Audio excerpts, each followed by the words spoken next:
Aha, başladıq. Ya Allah. Demək uşaqlar, bu qəbul sualıdır. 2023-cü il fizika 4-cü qrup 1-ci şansın qəbuludur.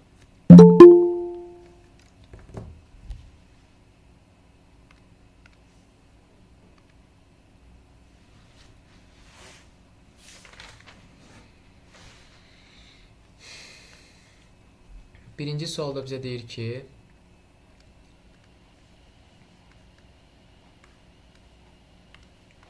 uşaqlar, birinci sualda bizə deyir ki, qapalı konturdan keçən maqnit seli verib, elektrik hərəkət qüvvəsini də verib, bizə deyir ki, maqnit selinin dəyişmə müddəti hansı ifadə ilə təyin olunur? Uşaqlar, elektrik hərəkət qüvvəsinin düsturu nə idi? Mənfi, düzdür? Və yaxud da, gəl birinci belə yazaq, mənfi delta fi bölünsün t idi də, düzdür? Və buradan modulda dediyinə görə mən bunu modulda yazacağam və bu təbii ki də bunun müsbət olaraq çıxacaq da. Olacaq delta fi bölünsün t. Əla. Onda mən buradan t-ni tapsam, uşaqlar t-ni tapsam, delta fi-ni böləcəm epsilonla. Delta fi bölünsün epsilon, cavab olacaq C variantı. Əla. İkinci sual. Uşaqlar, ikinci sual yarımkesiricilərlə bağlı bir sualdır. Yəni bizə deyir ki, P tip yarımkesiricidə əsas yükdaşılar hansıdır? Bu artıq nəzəri sualdır. Siz bunu artıq havada yazmalısınız. Yəni necə? Siz bunları o qədər çox oxumalısınız ki, yəni demirəm əzbərləyin, oxuyun və yadınızda saxlayın. P tip yarımkesirici nədir? Uşaqlar, P tip bunu pozitiv sözündən yadınızda saxlayın. Pozitiv. Pozitiv o deməkdir ki, burada 4-cü qrup elementinə mən ondan balaca, yəni 3-cü qrup, yarım qrup, yəni 3 valentli element daxil edirəm. Təbii ki də burada deşik sayı çox olacaq. Deməli, pozitivdə deşik sayı çoxdur, negativdə elektron sayı çoxdur. Pozitiv, yəni P tip pozitiv akseptor kesicilik əsas yükdaşlar orada deşiklərdir. Müəllim, bu mövzunun adı nədir topluluğa? Bu müxtəlif mühitlərdə elektrik cəryanıdır. Yarım kesicilərdə elektrik cəryanı, məxsusi və aşkar kesicilik. Tamam. Deyim də sənə, deməli 1, 2, 3, ikinci hissənin 4-cü bölməsi. Çox sağ olun. Deməli uşaqlar, baxın 3-cü sual.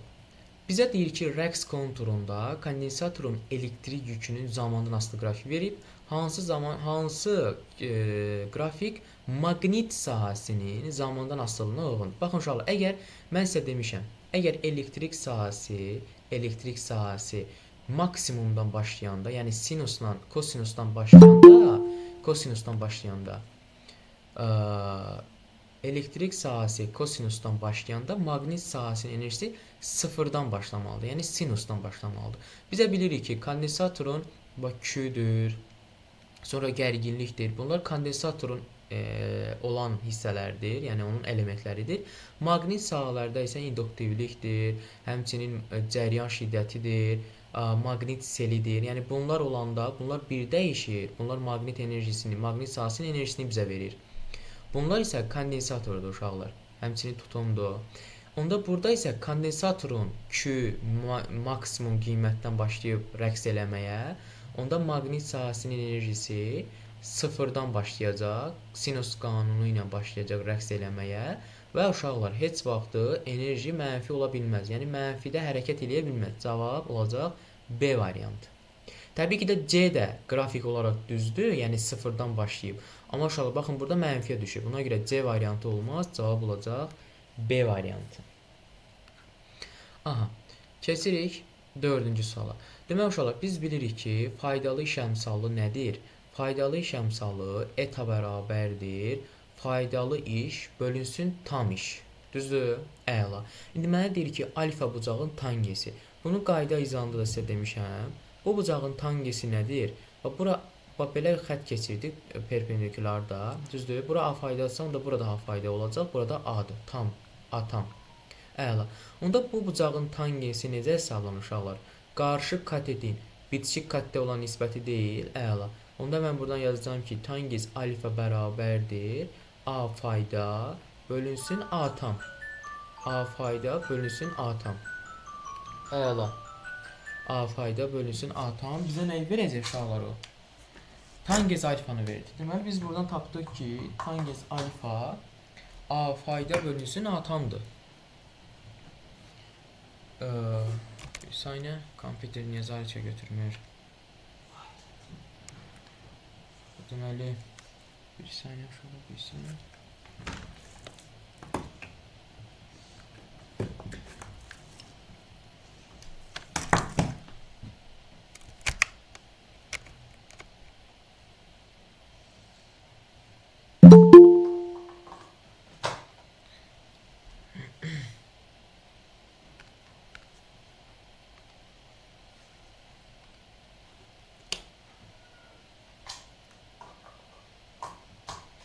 Bir saniye.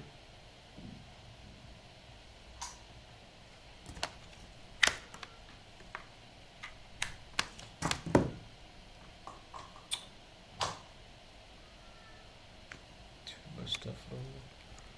Nasıl oldu? Kompüter nezarətə götürmür. Bu da azdır. Demək uşaqlar, bu sualı deyim yarıda qaldı. Tangens alfanı buradan tapdıq. A fayda bölünsün atamdır. Və mənə də deyir ki, alfa bucağın tangensi. Yaxşı, A fayda bölünsün atam nədir? Faydalı şəmsal. Ay sal. Faydalı şəmsallı elə mən bura yazaram eta. Deməli nəyə bərabər imiş? Etaya bərabər imiş. Aha. Bir saniye ben bunu düzelteyim. Bu neyse. Zaretka götürülür. Kompüterin zaretkası az.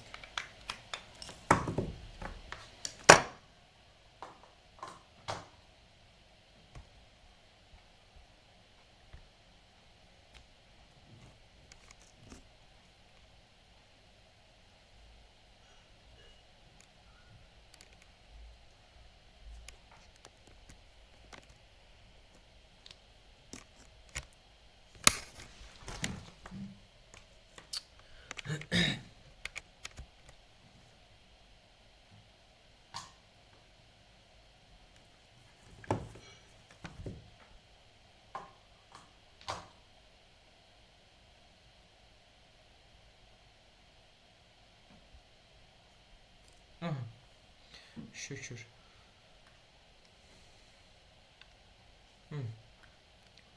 Baxır 5-ci suala. Bu da bax tapdı. Aha, baxırıq 5-ci suala. Deməli 5-ci sualda metrin kvadratı bölünsün Weber vurulsun saniyənin kvadratı hansı fiziki kəmiyyətin deyir ki, açılışına uyğundur. Yaxşı uşaqlar, nə yazmısınız bura? Necə yazmısınız? Deyin elə. Hə? 50 metr kvadratı bize S verir. Aha. Ve ben yadımdan çıxdı. Weber maqnit selitdə. Mən də bilmirəm Weber'i. Valla Weber maqnit selidir. Maqnit seli. Fi maqnit seli. Nə yazmış? Aydındır. Nədir? Mən A variantı yazmış. Xüsusi yük. Aha. Yaxşı. Necə yazmısan Mədinə? Deyə elə. Necə girişəcəksən bu suala? Mən bizi Weber açdım. Yazım testə vuraq metr kvadrat. Aha. Burada metr kvadratlar getdim. Deməli, dedin ki, Sonra Tesla Weber açdım. yazdın. Tesla vurulsun. Tesla metrin vuraq metr kvadrat. Aha.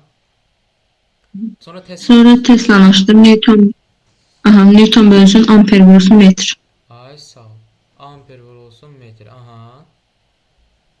O qalxdı yuxarı. Aha. Sonra Newton açdım. Aha, Newton aslında nə verir? Kilogram vuraq metr bölü saniyə kvadrat. Aha. Sonra Oradan axırda qalır amper vuraq saniyə bölünsün kilogram. O da kulon bölünsün kilogram xüsusi yük. ay sağ ol. Baxın uşaqlar, bunu vahidlərlə bağlı mən bilirəm biraz problem yaşayırsınız. 6-cı günü sırf vahidlərlə bağlı PDF atacağam. 30 dənə sualdır. Sırf vahidlərin açılışı ilə bağlı suallardır. O sualları işlədikdən sonra inanın ki probleminiz qalmayacaq. Çünki qəbulu həmişə bir dənə belə sual düşür, 100% düşür. Bu necə yazmaq lazımdır? Və Mədinə düz yanaşıb suala. Weber'i açıb Tesla vurulsun metrin kvadrat. Niyə? Çünki fi bərabərdir B vurulsun S-dir. Əla. Tesla'nın da yerinə indi gəl yazaq. Deməli metrin kvadratı bölünsün Weber'in yerinə və mən bu ifadəni yazacağam. Tesla vurulsun metrin kvadratı vurulsun saniyət. Əla. Metrin kvadratları bunlar gedəcək. Bərabərdir. Burada 1 qaldı. Aşağıda qaldı Tesla. Tesla'da uşaqlar Newton bölünsün, amper vurulsun, metr vurulsun, bir dənə də saniyə var. Bərabərdir. Amper vurulsun saniyə gedəcək. Daha doğrusu amper vurulsun metr gedəcək yuxarı. Gedəcək yuxarı. Aşağıda qalacaq Newton vurulsun saniyə. Newton vurulsun saniyə. Bu da bərabərdir. Amper vurulsun metr. Amper vurulsun metr. Aşağıda Newton'u açın. Olacaq kilogram vurulsun metr bölünsün saniyənin kvadratı. Deməli, bu metrlər gedəcək. Yox, metr. Bir dənə də saniyə var burada. Hə. Saniyə. Aysa. Bu metrlər gedəcək. Bu saniyə də bunun kvadratı ilə gedəcək. Qalacaq burada amper, saniyə gedəcək yuxarı. Amper vur saniyə, asan. Böl kiloqramdır. Asan da nəyin vaididir demişəm sizə. Asan nəyin vaididir? Q, elektrik yükü. Q bərabərdir, I vurulsun T. Əla. Onda mən buraya yazacağım Q bölünsün kiloqram, yəni kulon bölünsün kiloqram. Bu da Q bölünsün M'dir. Q bölünsün M-də xüsusi yüktür. Cavab A variantı. Xüsusi yük üstünə ştrixdir. Yox, Q üstündə iştirik, Q-nin törəməsi deməkdir. Xüsusi yük Q bölünsün M, bəzi hallarda da sizə Y bölünsün M kimi verə bilər. Necə verə bilər? Yox, elə yox, öz şeyi, öz işarəsi. Öz işarəsi bax belədir. Deməli, biz M-anı bərabərləşdirərdik. Gəl bunları silək. Bunu başa düşdünüz uşaqlar? Müəllim yox, Q bərabər nə yazasınız indi? Xüsusi yük özü Q bölünsün M-dir. Onun bir nə bərabərdir o yoxdur uşaqlar. Baxın, necə? Nə yox, yazılışı nədir yazılışı? Q bölünsün M. Deyirəm də sənə yoxdur. Bax, M-a bərabərdir. Biz F yazırdıq da, düzdür? Ay sağ. M-a bərabərdir, F yazırdıq. Yaxşı, bu M-anı olduğu kimi mən saxlayıram. F-in yerinə elektrik hərəkət, daha doğrusu epsilon, yəni Y bərabərdir intensivlik, F bölünsün Q yazıram. Mən buradan F-i tapsam Q-ya yaza bilərəm bura. Yaxşı. Onda burada hər tərəfdən M-ə bölsəm, onda A buradan bərabər olacaq. Q bölünsün M vurulsun Y. Ona görə biz bura xüsusi yük deyirik. Bunu sadəcə xüsusi yükdür. Yəni nəsə bərabərdir. Ta ki X bir ədəd bərabərdir, Q bölünsün M yoxdur. Sadəcə Q... Q iştirik demişdi o bizə müəllim. Q üstür iştirik, Q-nin törəməsi bərabərdir, I bərabərdir, Q bölünsün T-yə. Biz Q iştirik bərabərdir, I deyirik. Yox, iştirik, Q iştirik, mənim də yadımda qaldı. Q bölünsün M-dir uşaq. Q iştirik götürəcəksiniz bir törəmə, indi gəlin. Q bölünsün M, yəni kiloqram bölünsün kulon, daha doğrusu kulon bölünsün kiloqram. Aydındır? Bəli. Keçirik 6-cı suala. Bizə deyir ki, sürətin zamandan asılı qrafiki verib, hansı qrafik X ox istiqamətində bərabər yavaşlayan. Baxın uşaqlar, bu bir qrafiki necə hərəkətdir? Deyin hələ. 2 düz xəttli bərabər sürətli. 4, bu da 5. Ay sağ. 1 düz xəttli bərabər sürətlidir. Deməli AB-ni silirəm. 2 necə hərəkətdir? Yavaşlayan. Hansı istiqamətdə? X oxudur, X ox istiqamətində. Ay sağ ol, X ox. Çünki T-dən yuxarıdadır uşaqlar, yadınızda saxlayın. T-dən yuxarıda olanda X ox istiqaməti olur. Niyə? Çünki sürət proyeksiyası sıfırdan böyükdür. Deməli, mənə lazım olan cavab BC olacaq. X ox istiqamətində yavaşlayan. 3, 4, 5 hansı hərəkətlərdir? Deyin hələ. 3, 4 X oxun əks istiqamətində bərabər yeyinləşən. 3, 4. Hə. 3 qrafiki də 4 4 düz xəttli bərabər sürətli deyil. Yox, mən 3-dən 4-ə o mənada deyirəm. Yox, 3 deyirəm. Mən adlandırmışam da 3. Hə. 3 Üç. X oxu əksinə yeyinləşən. Bəli. Bərabər yeyinləşən. 4 X oxu əksi bərabər sürətli. 5 5 isə X oxu əksi bərabər yavaşlayan. Aydındır? Bəli. Ay sağ ol. Cavab oldu B variantı, D variantı. Keçirik 7-ci suala. Mənə deyir ki, hansı qrafikdə cismin impulsun modulun artmasına uyğundur? Baxın uşaqlar, tarazlıq nöqtələri var idi. Bir də tarazlıq nöqtədən kənar nöqtələr var idi. Bizə dedik ki, tarazlıq nöqtəsində sürətdir, impulsdur, kinetik enerji maksimum olur, amma təcil, potensial enerji, qüvvə və uzanma, yəni amplitud nə olur? Minimum olur da, düzdür? Aysa, ta ki, bir dənə riyazi rəqqas götürək. Bu olsun mənim tarazlıq nöqtə. Ta ki, A nöqtə. Bu da olsun B nöqtə. Bu da olsun D nöqtəsi. Və bu tarazlıq nöqtələri ətrafında belə rəqs edir. Baxın uşaqlar, A nöqtəsində diqqətli olun. A nöqtəsində tarazlıq nöqtəsi adlanır. Sürətdir, impulsdur və kinetik enerji maksimum olur, maks. Amma təcildir, potensial enerjidir, qüvvədir və uzanma x minimum olur. B və D nöqtələrində sürət, impuls və kinetik enerji minimum olur uşaqlar, minimum. Amma təcildir, potensialdır, qüvvə və x uzanma isə maks olur. Bunu yadınızdan çıxarmayın. Əla. İndi qrafiklər üzərində də deyəndə, bax, grafikin artması nə deməkdir? X-i artır da. X-i artırsa, deməli, həm qüvvə artır, həm potensial enerji artır, həm də təcil artır. Amma həmçinin eyni zamanda kinetik azalır, impuls azalır, sürət azalır. Və mənə deyir ki, cismin impulsun modunun artması. İmpulsun artması üçün koordinatın azalması lazımdır. Yaxşı, koordinat harda azalır? Sıfıra düşür də. Bax, bu nöqtə tarazlıq nöqtəsidir. Xətt daha doğrusu. Harda azalır? 2-dən 3-ə gələndə, bir də 4-dən 5-ə gedəndə də, düzdür?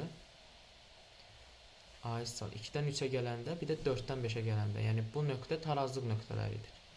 3 və 5 tarazlıq nöqtələridir.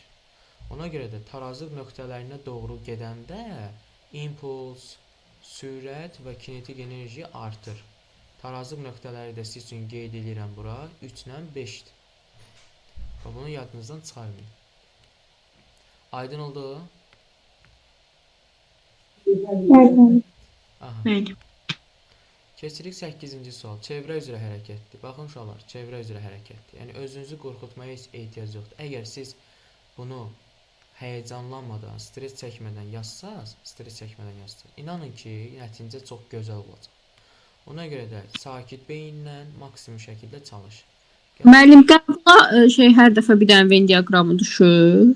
Baxır da indi çevrə üzrə hərəkətdən bu düşür.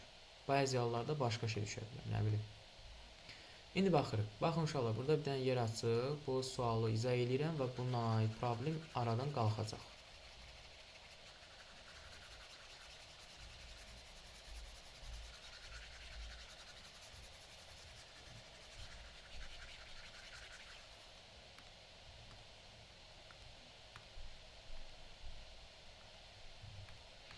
Aha.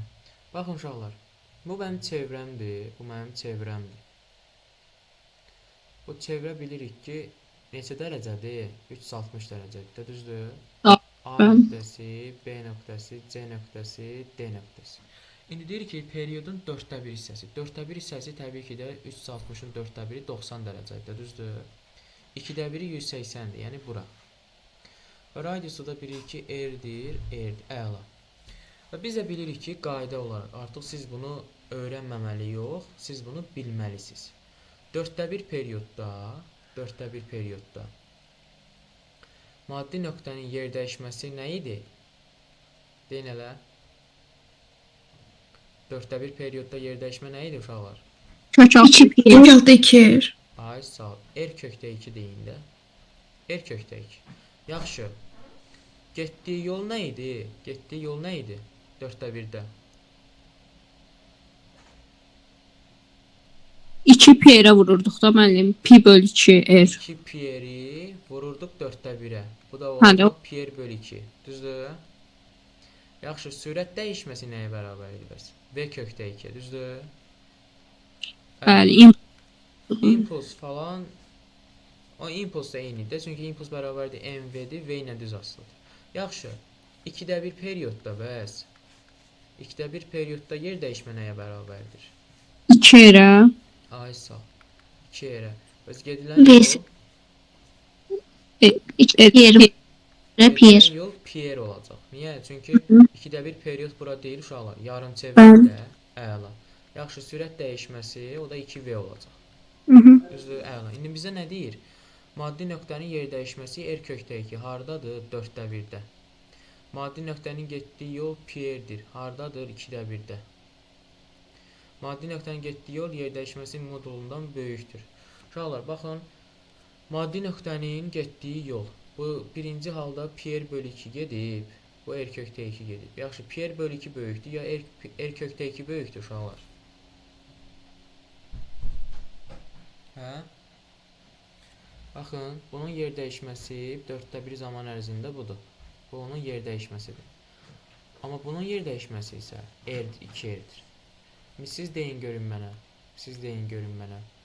Bax, bunun 4də 1 ərzində getdiyi yol PR bölü 2-dir. Elədiyi yer dəyişmək isə R kökdə 2. Siz mənə deyin görün. PR bölü 2 böyükdür ya R kökdə 2 böyükdür?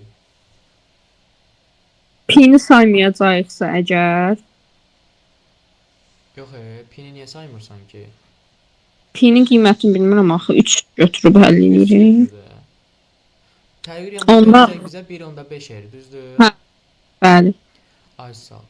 Yaxşı, 1.5 R verirsə, 1.5 R verirsə, bu nə verəcək bizə? Kökdə 2-də nə çıxır? Ondansa 1.5-i kökün altına salardıq. Hə, Mən- yəni sal da. Sağ olun. 1.5 nə bilim. 2 tam 100-də nə qədər eləyir, düzdür? Bəli. Ay, indi hansı böyük oldu? Yuxarıdakı böyük oldu L. Gedilən yol böyük oldu, düzdür? Ay. Bəli. Yaxşı, indi burada gəl. 2R böyükdür, ya PR böyükdür? PR böyükdür. Ay, sağ ol. Deməli, hər iki halda böyük olduğu gedilən yol. Bəli. Getdi ortaya. Əla. Sürət dəyişməsinin modulu 2V-dir. Gedəcək 2də 1 periodda, 4 gedəcək bura. Dönmə bucağı 90 dərəcədir. Baxın uşaqlar, dönmə bucağı 90 dərəcə budur. Bu da hara getdi? 5 getdi 1-ə. Aydın oldu? Bəli, müəllim. Əla. Keçirik 10 neçənci sualdır bu? 9, 8, 9-cu suala. Bizə deyir ki, verilmiş kütləli qaz, ideal qaz əvvəlcə izoxor qızdırılır. Sonra isə izobar soyudulur. Qaz molekularının konsentrasiyasının mütləq temperaturdan asılılığı. Baxın uşaqlar, izoxor prosesdə nə sabitdir? Həcm sabitdir, düzdür? Birinci halda izoxor prosesdir. Həcm sabitdir. Həcm sabitsə, sıxlıq da sabitdir. Həmçinin konsentrasiya da sabitdir. İzoxor. Bu birinci proses. İkinci proses mənə deyir izobar. İzobarda nə sabitdir? Təzyiq sabitdir. Təzyiq. Ay sağ ol. Əla. İndi gəl mən bu asılılığı qurum. Mən bu asılığı qoyuram. Konsentrasiyanın nədən asılılığı? Temperaturdan. Uşaqlar, izoxor qızdırma o deməkdir ki, temperaturun artması deməkdir, amma konsentrasiya sabitdir. Temperaturun artması, onda qrafik belə olacaq. 1, bu da 2 qrafik. Yaxşı, 2-də isə 2-də mənə izobar prosesdir və temperaturun artması demək istəyir. Amma izobar prosesdə konsentrasiya ilə temperatur tərs asılıdır. Əgər mənə izobar soyudulma deyirsə, deməli temperaturu azalacaq. Temperatur azalarsa konsentrasiya artacaq və oxun işarəsi belə olacaq. Onda belə olacaq 2-3 və oxun işarəsi belə. Aydındır? Bəli. Fərqi yoxdur. İndi mən burada 1-2-ni biraz aşağıdan, yuxarıdan çəkdim 2-3-ü. Bunu belə də çəkə bilərsiniz. Baxın. 1-2 qrafik olacaq belə. Yəni B variantı kimi. Aydındır? Bəli. Ay sağ ol. Y variantının səhvi o idi ki, n azalırdı, hə? Y variantının səhvi odur ki, səndə 2 ilə 3-də n-i sabit götürüb. Yəni hansı prosesdə? Daha doğrusu 2 ilə 3 yox, onun səhvi odur. Hə, düzdür. Temperaturun azalmasıdır, düzdür. Temperaturun artmasıdır daha doğrusu, artması. Biz burada 2-3 və 1-2-ni, yəni burada hər hansı bir şərtə görə yaza bilərik. Demir 2-3 hökmən izi vardı. Sadəcə biz adlandırma ilə götürdük ki, ardıcıllıq qurulsun. Aydındır? Bəli. Baxırıq 10-cu suala. Deyir ki, blokda asılmış yük. İndi uşaqlar siz deyin görün mənə. Asan suala baxmayaraq şagirdlərin çoxu səhv yazır. Keçən qrupda səhv yazdılar. Dinamometrin göstərişi nə qədərdir burada? Dinamometrin göstərişi nə qədərdir uşaqlar? Deyin elə mənə. 2 Newton. Hə? 8. 2 Newton niyə aydan? Ondan 8-ə keç bax elə. Ondan 8-ə keçmək nədir bala? Yox 8 Newtonda siz dediniz uşaqlar çaşır ona görə dedim bəlkə 2 Newtonda. Elə uşaqlar ona görə çaşır da. Elə 8-i görmürlər orada. Yox mən bilirdim 8-i. Prosta dedim uşaqlar çaşır dedim yəqin çaşırlarsa 2 Newton olacaq. Yox, uşaqlar görmür. Bu boyda 8-i görmürlər. Deməli dinamometrin göstərişi 8-dirsə əgər. Yaxşı. Mən burada nə yazacağam? Deyin elə. Nədir bu? 8'i böləcək 10'a. 8-i böləcəyiz 10-a. Aha. Sonra Mənim eyni linkdə eyni qüvvə prinsipi var, ona görə eləyirik. Əgər deyirsə sürtünmə və blokun kütləsi nəzərə alınmırsa 8'i bölünür ona. 8-i 10-a bölürsünüz. Düzdür?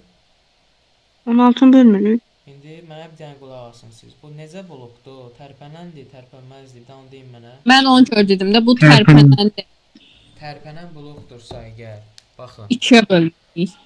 Əgər burada 8 Newton qüvvə varsa, eyni bu ipdir. Gəlir. Burada da 8 Newton qüvvə olacaq da, düzdür? Çünki buradan asılı vəziyyətə saxlanılıb da gərilmə qüvvəsi. Onda bu yükə nə qədər təsir eləyir? 2F təsir eləmir. Bəli, Bu da 16. aşağı doğru mg'dir, ağırlıq qüvvəsi, statikadır. Onda yazacaqsınız ki, 2 vurulsun F bərabərdir mg'yə. F'i də buradan tapanda məndən F'i istəyir, nə istəyir? Yox, M Yox, istəyir. sizdən M deyir kütlə. M istəyir. M'i də 2F buradan tapanda 2F bölünsün J, bu da verəcək bizə 1/6. Aydındır? Bəli. Diqqətli olun uşaqlar. Bu tərpənən blokdur. Mən sizə nə demişəm? Demişəm ki, əgər blokdur, blokda qüvvənin ağzı yuxarıdırsa, belə kobud şəkildə deyirəm, bu tərpənəndir. Və niyə tərpənəndə 2-yə bölürük, onun isbatını da vermişəm sizə. Keçirik 11-ci suala. 11-ci sualda uşaqlar biraz çox düşünürlər. Bəzi şeyləri nəzərə almırlar. Başlayırlar riyaziyyatla döyüşməyə və cavabı ala bilmirlər. Necə döyüşürlər? İndi onu deyəcəm sizə. Deməli uşaqlar, bu hissəni oxumurlar. Baxın, ilk öncə döyüşdüyü məqamı sizə deyim. Götürürlər ki, I bərabərdir, O bölünsün tam cəryanı Z düsturundan istifadə edərək, O bölünsün kök altında tam müqavimət. R-in kvadratı plus X-in kvadratından istifadə edərək, nə bilim, burada 0.8 verib, bunu bir dəfədə omeqanı tapırlar, görürlər omega yoxdur, deyirlər ki, düz sual səhvdir. Amma uşaqlar, siz mötərizənin içini oxusaz, deyəcək ki, sarğacın aktiv müqavimətini nəzərə almayın. Biz aktiv müqaviməti o vaxt nəzərə alacaq ki, ümumi dövrənin cəryan şiddətini hesablayaq. Ümumi dövrənin cəryanında aktivi nəzərə alırıq. O bölünsün R-dən 60-ı böləcəm 20-yə, buradan tapacağım ki, 3-dür. Və maqnit sahəsinin də enerjisi L kvadratı böl 2 düsturudur. Bərabərdir 0.8 vur 9 böl 2, bu da bizə verəcək 3.6 joule. Cavab Y. Keçirik 12-ci suala. Uşaqlar, işığın düz xətt, daha doğrusu həndəsi optika, işığın düz xətt boyunca yayılması, işığın qayıtması, işığın düz xətt boyunca yayılması ilə kölgənin əmələ gəlməsi deməkdir. İşığın qayıtması, işığın sınması, tam daxili qayıtma bunları izah edə bilir. Amma işığın difraksiyası, dispersiyası, interferensiyası, polyarlaşma bunlar isə həndəsi optika yox, dalğa optikasıdır. Diqqətli olun. Dalğa optikası. Aydındır? Və mənə deyir ki, həndəsi optika qanunları var. Həndəsi optika qanunları izah edə bilmir. İşığın qayıtmasını görsəz, sınmasını görsəz, tam daxili qayıtmanı görsəz, Onu çıxın. Kölgə düz xətt boyunca, işığın düz xətt boyunca yayılmasından əmələ gəlir. Bunu da çıxın. Difraksiyadır, dispersiyadır, interferensiyadır, polyarlaşmadır. Belə şeyləri görəndə onu düz götürün. Və mənə deyir ki, hansıları izah oluna bilmir? Təbii ki də dalğa optikasına aid olanlar. Yəni işığın difraksiyası. Yalnız A, 2. Yalnız 2. Keçirik 13-cü suala. Uşaqlar, transformatorla bağlı bir sualdır. Biz dedik ki, transformatorların dolaqlarında hər iki halda tezlikləri və omeqaları nədir? Bərabərdir. Deməli, tezliklər bərabər olacaq və K böyükdür 1-dən. Yəni K bərabərdir 3. K da, uşaqlar, o 1 bölünsün, o 2 hesablanırdı. Yəni gərginliklə düz asılı idi. Onda əgər birinci halda o 0-a bərabərdirsə, onda yazıram ki, 3 bərabərdir. O 1-in yerinə o 0 yazacağam. O 2 olduğu kimi qalacaq. Onda mən buradan o 2-ni tapsam, o 0 bölünsün 3 olacaq. Deməli, ikinci gərginlik o 0 bölü 3. Amma tezlik nü olacaq. Cavab C. Müəllim, bəs bu hansı dərsdir? Dəyişən cəryan. Elektrik. Tamam. Dəyişən cəryan. Bunun izahını vermişəm mən. Bilmirəm sən dərsdəydin ya yox. İzahını vermişəm. Verməmişəm uşaqlar. Kim idi dərsdə? Müəllim, veribsiz. Vermişəm ha. Vermişəm ha. YouTube'da izahı da var. Ataram linkini baxarsan haydi. Hə, yaxşı. Mənim yadıma salarsan da prosto mənim yadımda qalmır. Baxırıq 14-cü suala. Uşaqlar baxın, həndəsi optika ikinci bir sual. Gördünüz? Biri nəzəriyyədir, biri riyazi hesablama. Gördünüz necə suallar salıb? Və bunlar qəbuldur. Bunlar elə-belə suallar deyil uşaqlar. Mən sizə burada tutub hər hansı bir güvənin, nə bilim, OTK-nın sınağını işlətmirəm. Bunlar sırf qəbuldur.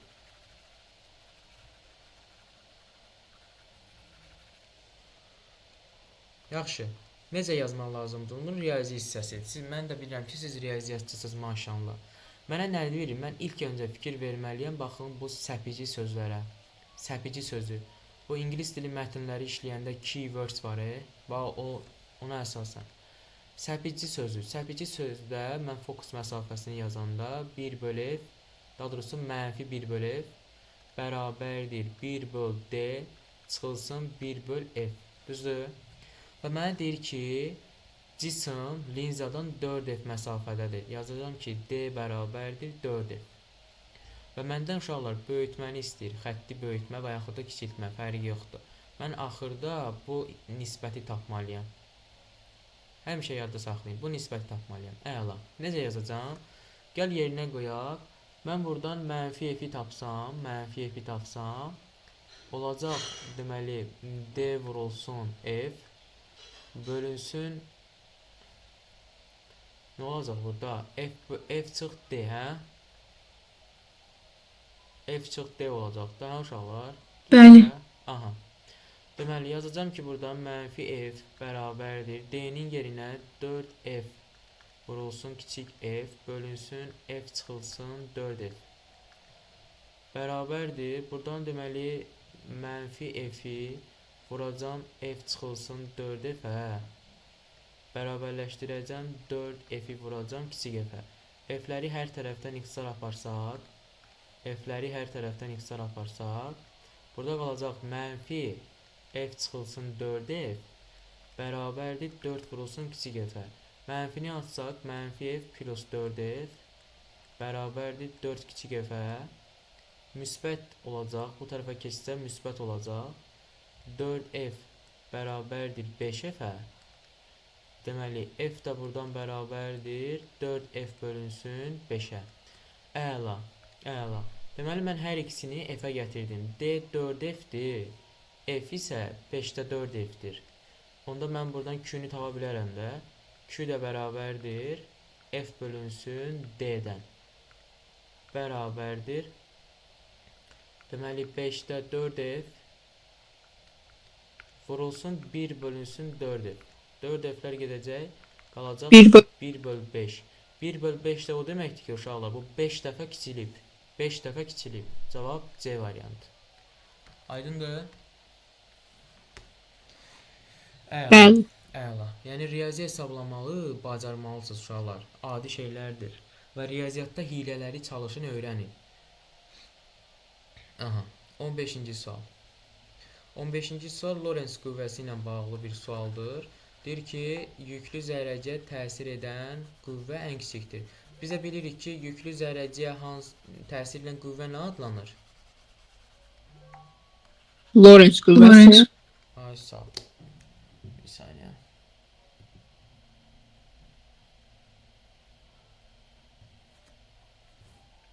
Deməli, bizə bilirik ki, Lorentz qüvvəsinin düsturu nədir? Ey fiziklər. Lorentz qüvvəsinin düsturu F Lorentz bərabərdir QVB. Hə? Belə idi. Vur sinus alfa. Bəli. Ay, sağ ol. Mən Lorentzin, mənə deyir ki, ən kiçik qiymət. Lorentzin ən kiçik qiyməti bunlardan asılıdır. Deməli, mən B-ni ən kiçik qiyməti götürməliyim. Bu da B verdiyinə görə. B də uşaqlar ən qısa olanı götürməliyəm mən daha doğrusu. Ən qısa olmağı yox ha. Qüvvə ən kiçikdir. Hə də ən qısa olmaq. Buradan ən qısa olan təbii ki də 5-ə oxşayır da. Biraz daha çox aşağı meyl eləyib. Bu olacaq A variantı. Ən çoxu desəydi B1-i götürərdim. Ən uzun olanı. Müəllim, bucağa görə götürmürük mü? Hə? Bucağa görə sinus. Bucağa görə də gəlirik. İndi bucağa görə də deyəcəm. Bucağa görə də deyəcəm. Demək uşaqlar, bir bucaq sinus alfanı, sinus alfa nədir? Artan funksiyadır, düzdür? Hə, məsələ. Bəli, müəllim. Ay sağ ol. Sinus alfa artan bucaqdır. Və bunun əmələ gətirdiyi, yəni bu B maqni induksiya vektorun sürətlə əmələ gətirdiyi bucaqlara mən belə baxa bilərəm. Ay sağ ol. Alfa 1, alfa 2, alfa 3, alfa 4 və alfa 5. Yaxşı, bucağı çox olanın dedik ki, sinusu da çoxdur da, düzdür? Ay sağ ol. Yaxşı, burada ən kiçik bucaq hardadır? B5-də deyil. Deməli deyir ki, B5-dir. Və yaxud da, bayaq dediyim kimi V-yə ən yaxın olan V-yə 5-dir. Deyirsiniz ki, ən kiçik elə 5-dir. B5-dir. Başa düşdünüz? Müəllim, bəs ən böyük istəsəydi? Ən böyük istəsəzi B1-i götürəcəkdik. Aydındır? Bəli. Ay sağ ol. Deməli, keçirik 16-cı suala. Yaxşı, 16-cı sualı kim deyər mənə?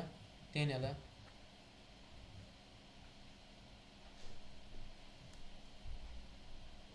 Mən belə üçlü qrafikləri yazanlarım. Bunu öz müəllimdə soruşmuşdum. Deyir ki, bir xətt üstündə olanlar eynidir falan, amma yenə başa düşmədim.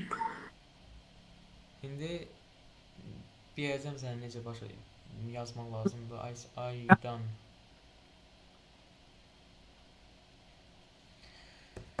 Deməli uşaqlar, mənə diqqətlə qulaq asın. Bu yenə gəlir, qayıdır, toxunur, qalır tangensin üzərində. İlk öncə siz mənə deyin görün. Uşaqlar, burada düstur bilmək lazımdır. Artıq düstur bilmək lazımdır. Nəyin nədən asılı olduğunu bilmək lazımdır. Mənə deyir ki, bir atomlu ideal qaz təsvir olunmuş halların, diaqramda təsvir olunmuş halların daxili enerjini dəyişmir. İlk öncə siz mənə deyin görün. Daxili enerjinin dəyişməsi nəyə bərabərdir? 2-də 3. Evet. PV yaza bilərəm də, delta P, delta V və yaxud da PV yaza bilərəm də, düzdür uşaqlar? Bəli.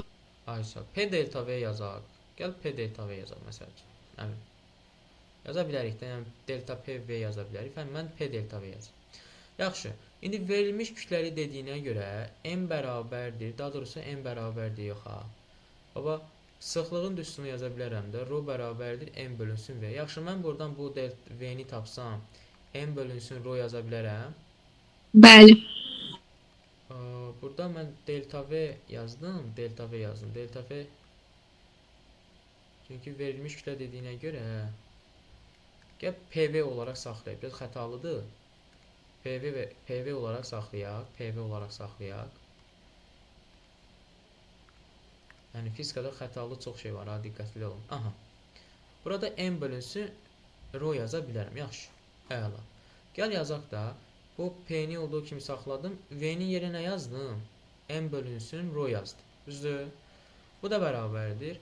Mən buradan 2-də 3 vur M vurulsun P bölünsün ru yaza bilərəm biraz yəni gözəl formada yaza bilərəm uşaqlar bunu. Bəli. Yaxşı 2-də 3 sabitli ədəddir və mənə deyir ki verilmiş kütlə. Verilmiş kütlə dediyinə görə bu da sabitdir. M də kütlədir. Onda daxili enerjinin dəyişməsi tam olaraq P bölünsün ro-dan asılı deyil. P-dən düz rho-dan tərs. Ay sağ ol. P-dən düz ro-dan düz. Ro-dan tərs daha doğrusu. Yaxşı. Bu bucağın 2 dənə bu nöqtələrdən düz xətt keçirtdim. Bax belə. Gəl 3 nöqtəsindən də düz xətt keçirək. Düzdür? Yaxşı 3-ün alfa 1-i alfa 1 olsun. 1 ilə 2-nin alfası. Gəl başqa rənglə ifadə eləyək. Biraz daha estetik görsənsin. Daha estetik sevirsiniz. Gəl estetik görsənsin. Yaxşı buna bir alfa 1 deyirəm. Daha doğrusu alfa 3 deyirəm. Bu ikisinə alfa deyirəm. Əla. Onda uşaqlar bu bucağın tangensi, yəni alfaları nəyə, tangens alfa nəyə bərabər deyə bilərsiniz mənə orada. Qarşı katet, bitişik katetlə nisbəti. Yaxşı, qarşı katet nədir? Bax bu endirirəm aşağı. P deyil. P. Əla. Yazıracağam P bölünsün bitişik katet nədir? Sıxlıq ro deyil. Rho. Bölünsün Bəli. ro. Yaxşı bu tangens alfa bunu vermədi mənə. Bəli, delta O. Onda delta O özü birbaşa tangens alfa bərabərdir. Bəli. Yazıram ki burada delta O bərabərdir elə tangens alfa. Əla. Və görürsən ki alfa 3 yəni bu bucaq böyükdür ya bu böyük bucaq daha çoxdur. Təbii ki də böyük bucaqdır, düzdür?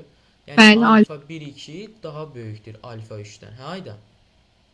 Bəli, müəllim. Aysa alfa 1 2 daha böyükdür alfa 3-dən.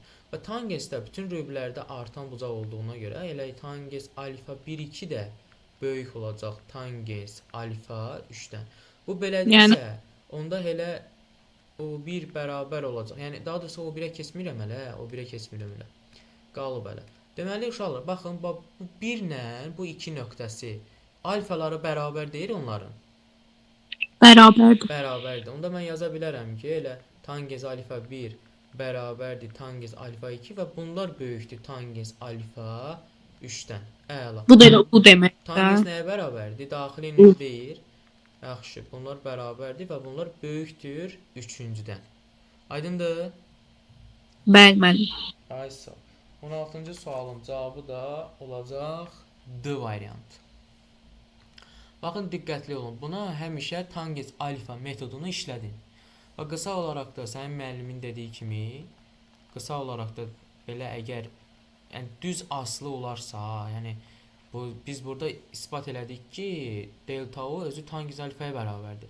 Hə. Asılı olmasaydı, bax delta O bərabər olsaydı, məsələn, rho bölünsün P olsaydı əgər, rho olsun P olsa, o bizə tangens alfanı verəcəkdi və tangens alfa da bütün rüblərdən azalan funksiyadır. Hə. Bucağı çox olanın tangezi az olur. Belə düşünün. Amma yenə o 1 o 2 onsuz da bərabər O olacaqdı. 1 Mənim 2-yə bərabər olacaqdı. Bu səfər o 3-dən kiçik olacaqdı. Aydındır? bəli. Aha. Və sizə o səfər bir dənə sual vermişdim. Diaqramlarla bağlı təcilli hərəkətdə hansı zaman anda təcil daha böyükdür? Elə sual diaqram olanda artıq başqa bir şeydir. Aha. 17-ci sualda. Baxın uşaqlar, 17-ci sual. Bəzi 17-ci suala nə yazmısınız? Xədicə nə yazmısan 17-ci suala? A variantı. A variantı. Və digərləri Ben daha yazmışım. A Mən də yazmışam. A yazmısınız.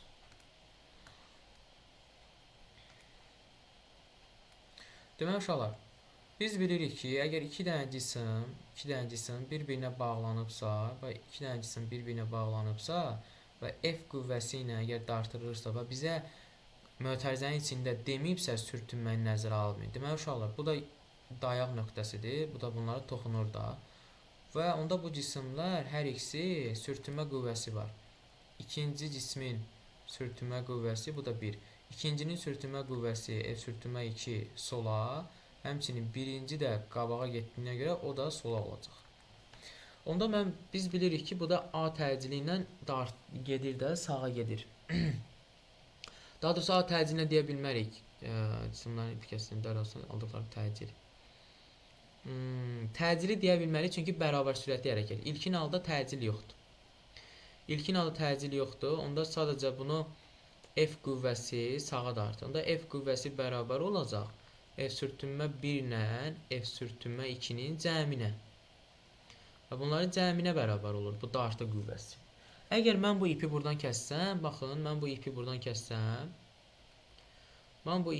kəssəm, qırsam da, gəl bura silək, göstərdim sizə tam.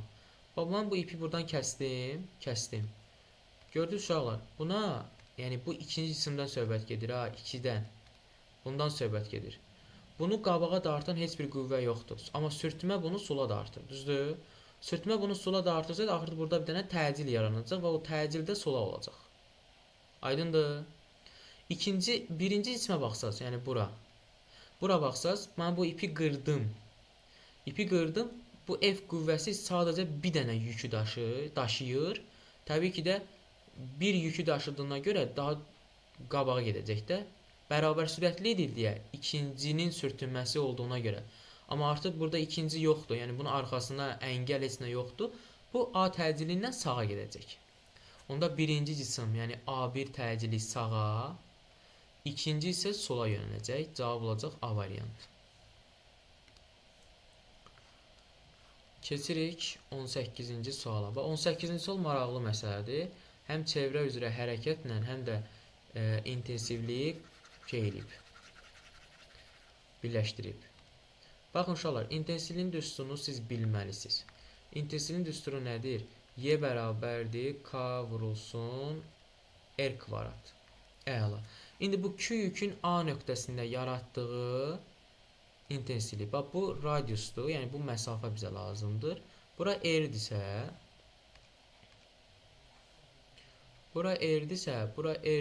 bura 90 dərəcə, onda A-dan Q-yə qədər olan məsafə R kökdə 2 olar, uşaqlar.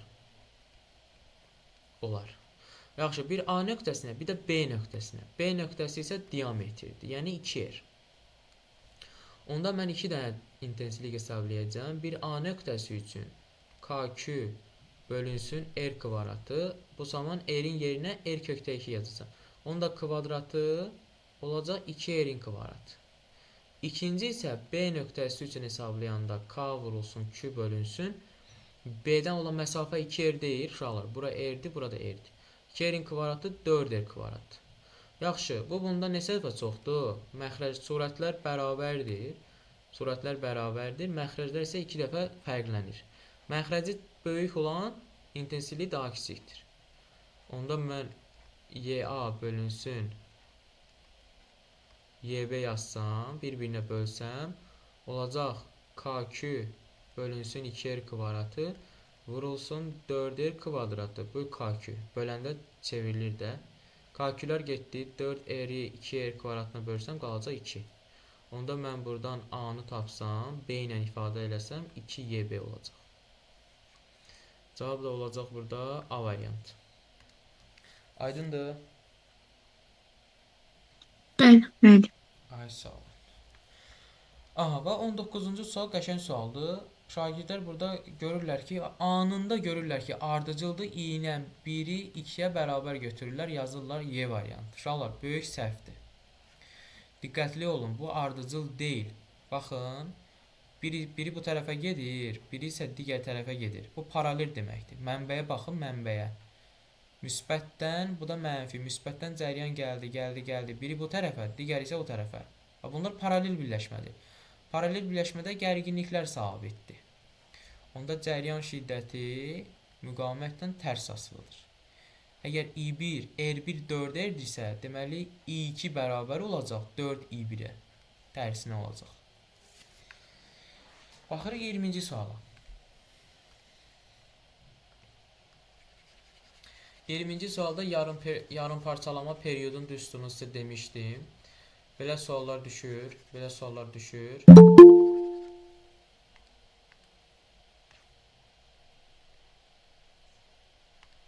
Aha, yarım parçalanma periyodun düsturu. Uşaqlar, yarım parçalama periyodun düsturu nə idi? N bərabərdir, N0 vurulsun, 2 üstündə mənfi T bölünsün T. Periyod. Və burada N0 və buradır. Başlanğıc başladığı nöqtə. Yazacağım ki, N isə 10 üstü 8-dir. 10 üstü 8 bərabərdir. 8 vurulsun 10 üstü 8. vurulsun 2 üstü mənfi t bölünsün. T var 6'dır. Bölünsün period. Məndən period istəyir. 10 üstü 8-də ixtisar gedəcək. Burada 1 qalacaq. Və bunu belə yazacağım. 1 böl 8 bərabərdir 2 üstü mənfi 6 böl period. 1 böl 8 2 üstü mənfi 3 kimi yaza bilərəm mən. Yaza bilərəm də. Niyə yazmayayım ki? 2 üstü mənfi 3 bərabərdir 2 üstü mənfi 6 bölünsün period. Əsaslar eynidirsə, qüvvətlər də bərabərdir. Yəni əsaslar bərabərsə, qüvvətlər də bərabərdir. Onda mənfilər də gedəcək. 3 bərabər olacaq 6 bölünsün t. T'ni də buradan tapsaq, verəcək sizin qiymətiniz. Aydındır?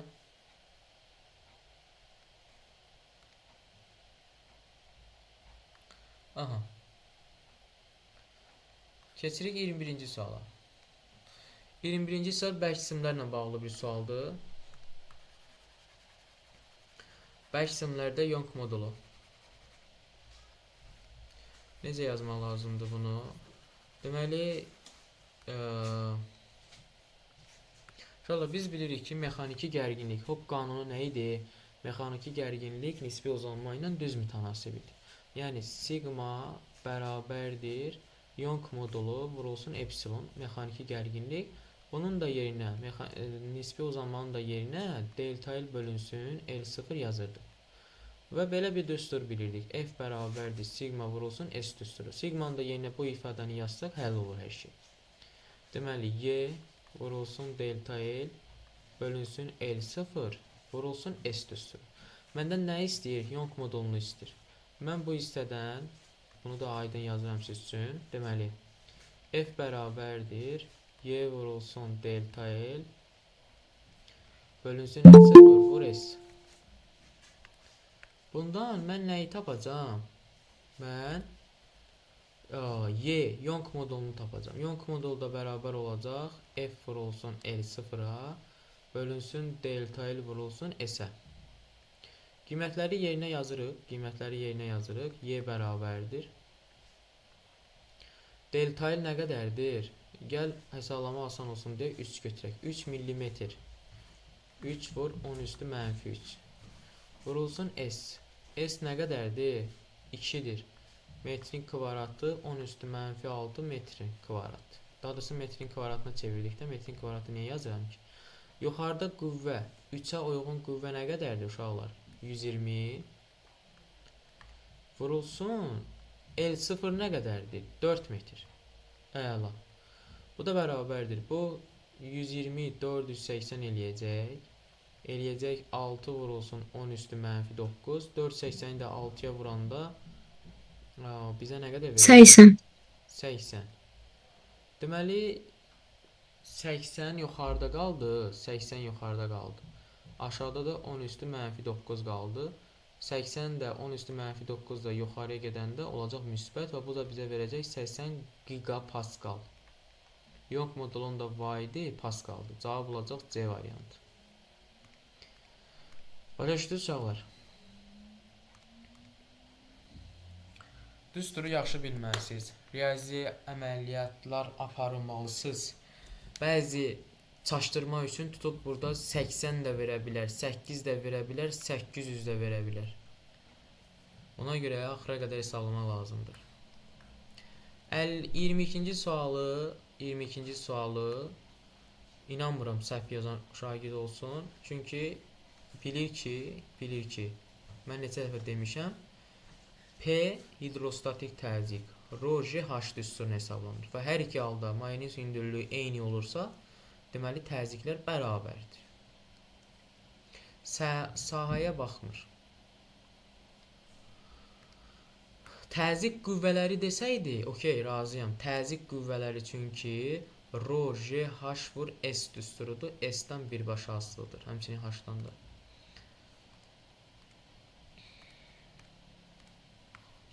Keçirəm 23-cü suala. Görün burada yazır. Əla. Deməli uşaqlar, 23-cü sualda necə yazmaq lazımdır? Fotoeffekt üçün Einstein tənliyi. Kim deyər? Fotoeffekt üçün Einstein tənliyi nə idi? H nö bərabərdir A plus YK. H nö nə? Birinci Açış. H-yə girmə. Hələ H-yə girmə. Belə. Y bərabərdir A çıxış üstə gəlsin YK. Aha. Deyil. Yəni uşaqlar, nə demişdim? Fotonun enerjisi kinetik enerji ilə çıxış işinin cəminə bərabərdir. Düzdür? Ay sağ ol. Bunu da niyə belə demişdim? Demişdim ki, deməli, fotonun enerjisi elektrondan fotoeffekt nəticəsində maddədən elektron qopur da, düzdür? Həmin o elektron sürətlənib, yəni katoddan sürətlənib anoda getməsi üçün bir kinetik enerjiyə, bir də maddədən qopması üçün çıxış işinin bərabər olmalıdır. Yəni o ikisinin cəminə bərabərdir. Və demişdim ki, ayrılan fotonun enerjisi əgər çıxış işindən böyük olsa, çıxış işindən böyük fotoeffekt hadisəsi baş verir. Əgər bərabər olsa, fotoeffekt yenə də baş verir, amma elektron hərəkət eləməz. Əgər kiçik olsa, fotoeffekt baş vermir. Bu fotoeffektin qanunları idi. Bunları mükəmməl şəkildə bilməlisiniz. Əla. Fotonun enerjisi mənə verib, kinetik enerji də mənə verib, çıxış işini istəyir. A çıxış bərabərdir.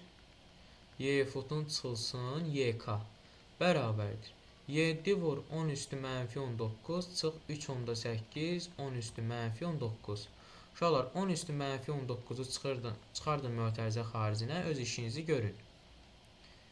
7 çıx 3 onda 8. Bu da bizə verəcək 3 onda 2 10 üstü mənfi 19. Və sizə nəzər yetirsəz deyir ki, elektrovolt ilə hesablayın.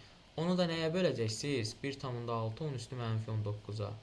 1,6 10 üstü mənfi 19'a. Bu da mənfi. Mənfi. 3,2'ni də 1,6'ya böləndə 2. Yəni də sizin qiymətinizi verdi bizə. Aydındır? Nədənsə elə 2 alırsınız uşaqlar. Aha. 23'də də 2 verdi bizə.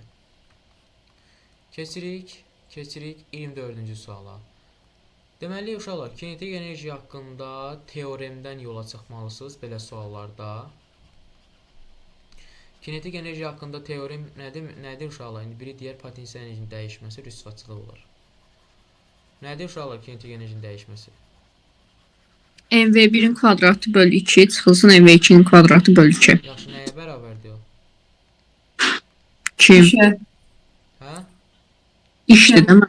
Görülən işə bərabərdir də. Hə. Kinetik enerji haqqında teoremdir də bu. Hə. Onda uşaqlar baxın, mənə deyir ki, başlanğıc sürəti 0-dır. Və burada qüvvəni ona görə verib ki, biz buradan təcili tapaq. Təcil nəyə bərabər olar? F bölünsün M-ə. Təcil tapdı 2-ni 2-yə böləndə 1. Və təcilin digər düsturunu yerində qoyuruq. V çıx V0 böl T düsturu. Bərabərdir. V çıxılsın, V0 0-dır, T-də 3 saniyə. Onda mən buradan V-ni tapsam, 3'ü vuracağım, təcil nə qədərdir? 1 tapdıq da. Deməli 3'ü 3 V bərabərdir 3. Əla. A da görülən iş. A-da yox ha, A. Görülən iş delta YK-ya bərabərdir. Uşaqlar, A-da universitetinə getmək istəyən var ümumiyyətlə? MV kvadratı, MV2 kvadratı bölü 2 çıx. Yaxşı, bunu izah edeyim. MV1 kvadratı bölü 2 bərabərdir. Bu V1'in kvadratı V0'dır. Yəni başlanğıc sürəsi 0'dır. Bu 0'a getdi. Sadəcə oldu MV2'nin kvadratı bölü 2'yə bərabərdir. 2 vurulsun 9 bölü 2. Bu da bizə verəcək 9. Cavab burada 9 col olacaq. Ada universitetinə getmək istəyən var içinizdə? Hə, buraxılış imkan verdi. Sən bir dəfə ali neft məktəbi istəyən, bir dəfə A-da. Mən nə vaxt demişəm A-da, elə söz deməmişəm əməlim. Niyə ki, buraxılışda pis yığmamısan ki ayda? Mənim blokdan lap 400-də yıxsam 688-dən düşmürəm adaya. Necə yəni düşmürsən ki? Nə qədərdir ki orada? Mənim ixtisaslarım, mən kimyadan hazırlaşam axı. Hə, Orada da informatikadan. bildim hə. Ona görə. A-da qəşəng olmaq istəyir uşaqlar. Bax belə xarici dilinizi inkişaf elətdirəcək bir yerdir. İlliyi neçə idi oranın? Belə də nə bilim baxır. 8000 10.000 illiyi olmalıdır. Belə olmalıdır yəni. Belə bir şeydir.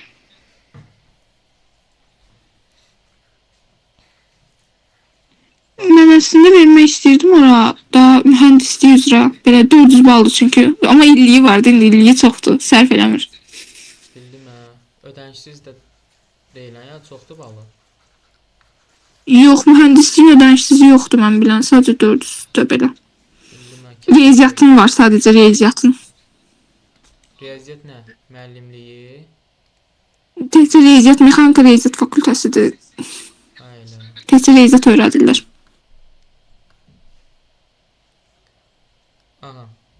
Xeyirlisi uşaqlar. Deməli, baxırıq 25-ci suala. Baxın uşaqlar. Bu dövrə bizə verilib. Buna mən Q1 deyəcəm, buna Q1 deyəcəm, buna Q2 deyəcəm, buna da Q3 deyəcəm. Yaxşı, siz deyin görün mənə. Bu birinci kondensator 2 və 3. Ümumiyyətlə bu kondensatorlar necə birləşib? Kim nə deyər? Paralel. 2 ilə 3 paralel. 2 ilə 3 paralel, 1-ə nədir? Ardıcıl. Ay sağ. Yüklər ardıcılda bərabərdir, düzdür? Yüklər ardıcıl birləşmədə yüklər bərabərdir. Paraleldə isə yüklər toplanılır. Yaxşı. Mən yaza bilərəm ki, Q1 bərabərdir Q2 ilə Q3-ün cəminə. Hə? Yaza bilərəm bunu. Mən Aysa, çünki bu Q1 ardıcıldır da bu 2-nin cəminə. Əla.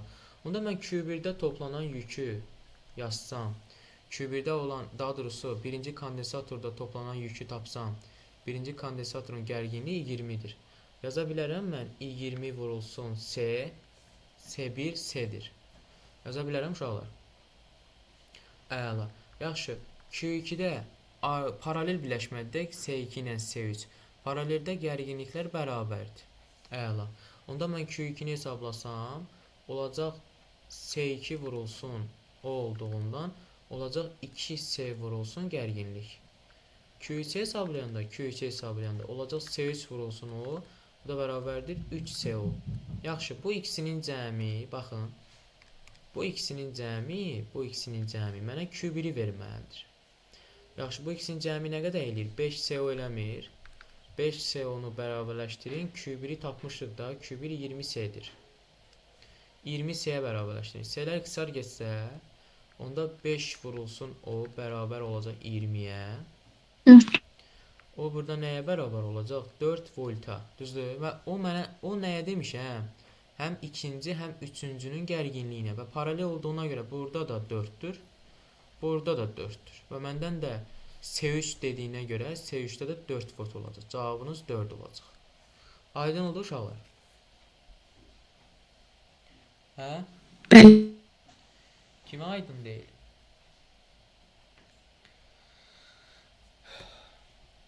Baxırıq 26-cı suala. Uşaqlar, siz deyin görün mənə. Bizdən, yəni maqnit induksiya vektoru bizdən şəkil müstəvisinə olanda çevrə üzrə necə yönəlirdi? B-nin istiqaməti. Deyin onlara. Saat əqrəbi istiqamətində. Ay, sağ ol. X olanda saat əqrəb istiqamətində. Nöqtə olanda əks istiqamət. Necə? Nöqtə olanda Ay, sağ ol. Nöqtə olanda əks istiqamətində. Bir saniyə uşaqlar, bu uşaqlar niyə boş olmayıb dərsə?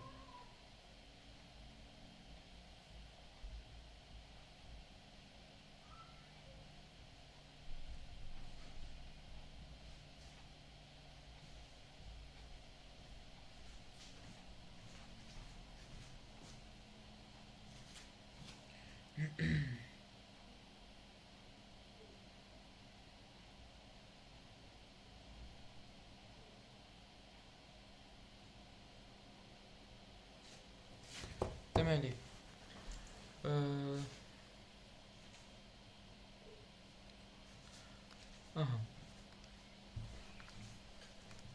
deməli uşaqlar, nöqtə olanda x oxunun əksi nə idi? Amma x olanda x ox istiqamətində və toxuna istiqamətdə. Deməli, A nöqtəsində belə yönələcək. Saat əqrəb istiqamətində yönəldiyinə görə, x olduğuna görə saat əqrəb istiqaməti, B də saat əqrəb istiqamətindən tam yuxarı olacaq. Saat əqrəb istiqamətində fırlandığına görə bax belə olacaq. Deməli, A nöqtəsindən sağa, B nöqtəsindən yuxarı. 1, 4. 1, 4. 1, 4. Baxırıq 27-ci suala. Uşaqlar, doyan buxarla bağlı bir sualdır. Baxın 1-2 proses, 1-2 proses. Temperaturun sabit olması deməkdir ki, həcm dəyişir burada. Deməli 1-2 prosesində temperatur sabitdir. Buxarın temperaturu dəyişmir. C gedəcək. Buxar molekuların konsentrasiyası dəyişmir. Yəni bura həm sıxlıq, həm konsentrasiya, həm də təzyiq aiddir də. Deməli 1-ə həm C, həm də Y gedəcək. 2, 0-2 prosesi uşaqlar. Həcmin sabit olması, təzyiqin artması o deməkdir ki, bunun temperaturu da artır. 2-yə A gedəcək. Həmçinin konsentrasiya da artır. D gedəcək. 0-3 prosesi isə həcm sabit, təzyiq azalır. Deməli temperatur da azalır. B gedəcək. Doğru variant belə olacaq. Keçirik situasiya tipli suallara. Uşaqlar, situasiya tipli suallar sizə maksimum şəkildə bal verən sualdır. Situasiyanı birinci düzgün şəkildə oxumalıyıq. Bizə deyir ki, metal naqilin hazırlandığı maddənin müqavimətinin temperatur əmsalını təyin etmək üçün təsvir olunan dövrə qurulmuşdur. Sabit cəryan mənbəyinə qoşulmuş naqilin temperaturu 0 dərəcə olduqda ampermetrin göstərişi 0,5 amper. Temperaturu 200 dərəcə olduqda, 200 dərəcə Selsi olduqda isə ampermetrin göstərişi 0,25 amper oldu. Mənbənin daxili müqaviməti nəzərə alınmır. Aha. Demək uşaqlar, bizə birinci sual deyir ki, metal naqili qızdırdıqda nəyə görə? Biz bura metal sözünə görə siz deyin görün mənə, metallarda müqavimət temperaturla necə asılıdır? Düz. Düz asılıdır. Metallarda müqavimət düz asılıdır. Əla. Yaxşı, müqavimətin düsturu necə idi? R bərabər idi.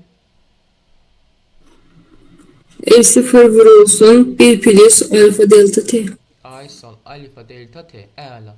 Burada R0 başlanğıc, yəni 0 dərəcə temperaturda olan müqavimət, alfa temperaturun, daha doğrusu müqavimətin temperatur əmsalı, düzdür?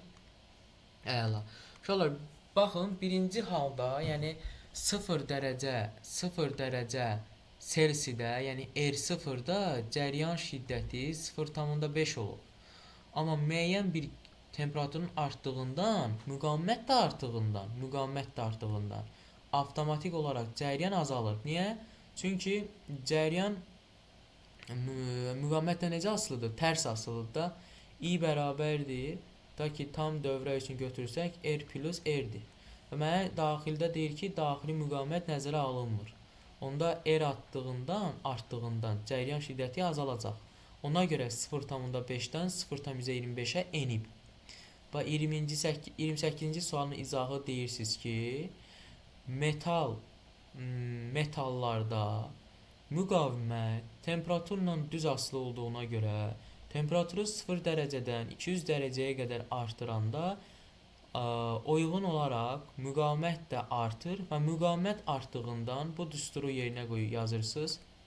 Müqavimət artdığından I bərabərdir epsilon bölünsün R plus R. Sonra ikinci dəfə yenə yazırsınız. Bu zaman R-in üzərinə xətt çəkirsiniz. Nəzərə alınmır. Yəni bəzək verirsiniz də, belə deyim. Bəzək verirsiniz, qəşəng belə bəzəyib yazırsınız. Ona görə də müqavimət artdığından cəryan şiddəti azalır. Yəni bu qalıb sizin, əgər sualın mahiyyətini başa düşsəz, bəzəmək asan şeydir. Aha, 28-ci sual belə getdi. Keçdik 29-cu suala. Mənə deyir ki, naqilin hazırlandığı maddənin müqavimətinin temperatur əmsalını hesablayın.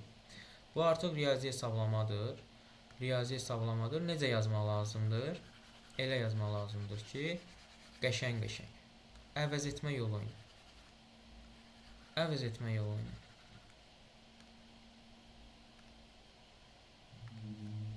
Deməli, biz bilirik ki, R0, daha doğrusu orada bizə dedi ki, sabit gərginlik mənbəyinə gərginliyi sabit götürsək, onda mən birinci halda R bərabərdir R0 vurulsun 1 plus alfa delta T düsturundan mən R-in yerinə O bölünsün I2 yazacağım. R0-ın yerinə isə O bölünsün I1 yazacağım. Onda gəl yazaq, O bölünsün I1, I2 bərabərdir R0'dır. O bölünsün I1 vurulsun 1 plus alfa delta T. Hər tərəfi O'ya bölsək, qalacaq 1 böl I2 bərabərdir 1 bölünsün I1 vurulsun 1 plus alfa delta T. Yerinə yazdıq ifadələri. I2 0,25'dir. Bərabərdir 1 bölünsün 0,5 1 plus alfa vurulsun 200. Deməli bu 1'i 4 eləyəcək. Bu da 2 verəcək bizə. 1 plus alfa vur 200. Bu bizə təzədən 2 verəcək. Biraz da açıram. 2'dən 1 çıxacaq. Olacaq alfa vurulsun 200.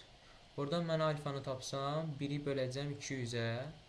Bu da bizə verəcək 0,5. Aydındır. Bəli. Əla. 30-cu sualda isə deyir ki, temperaturun müqavimətdən asılılığı. Yox, estağfurullah. Ampermetrin temperaturdan asılılığı. Uşaqlar, metal olduğuna görə temperatur artıranda müqavimət artır. Müqavimət artıranda cəryan avtomatik azalır. Müqavimətin temperaturun 0 olduğu nöqtələrdə cəryan şiddəti nə qədər idi? Dedik ki 0,5'dir. Amma müqavimətin, daha doğrusu temperaturun 200 Celsius olduğu halda müqavimət 0,25, daha doğrusu cəryan 0,25 amper oldu. Və sizin qrafikiniz buna oxşar olacaq. Niyə? Çünki düz turda yazırsınız ki, təbii ki də I bərabərdir epsilon bölünsün və yaxud da nə bilim, nədə epsilon bölünsün tam dövrə üçün qanunu. R plus R olduğundan I bərabərdir epsilon bölünsün E plus R. Və bunun birinci yaza bilərsiniz. İkinci daha yaxşı, yəni onsuz da bal verəcək. Biraz da daha özgüvənli olması üçün belə yazırsınız ki, ikinci. Bunun ikinci həlli də var. Deməli, metallarda temperatur artanda metallarda kristal qəfəsin düyün nöqtələrində olan məsafə çoxaldıqdan onlar daha nizamsız hərəkət edir və sürəti azalır. Nizamsız hərəkət etdikdə toqquşmalar artır və I bərabərdir 7 düsturu S, Y və N. S-N düsturundan sürəti azaldığından cəryan şiddəti də azalır. Bunu da yaza bilərsiniz, yazmaya da bilərsiniz, amma əsas budur. Bunu da dedim ki, indi nə bilim yaddan çıxanda bunu da yazdım, 0,5 bal alasınız. Əla. Deməli 2023-cü il 4-cü qrupun fizika suallarına baxdıq. Neçə dənə yazdınız? 30 sualda Mədinə neçə dənə düz yazdın? 27. Hə? 27. 27. Xədicə sən? 26. 26. Aydın sən nə qədər yazdın?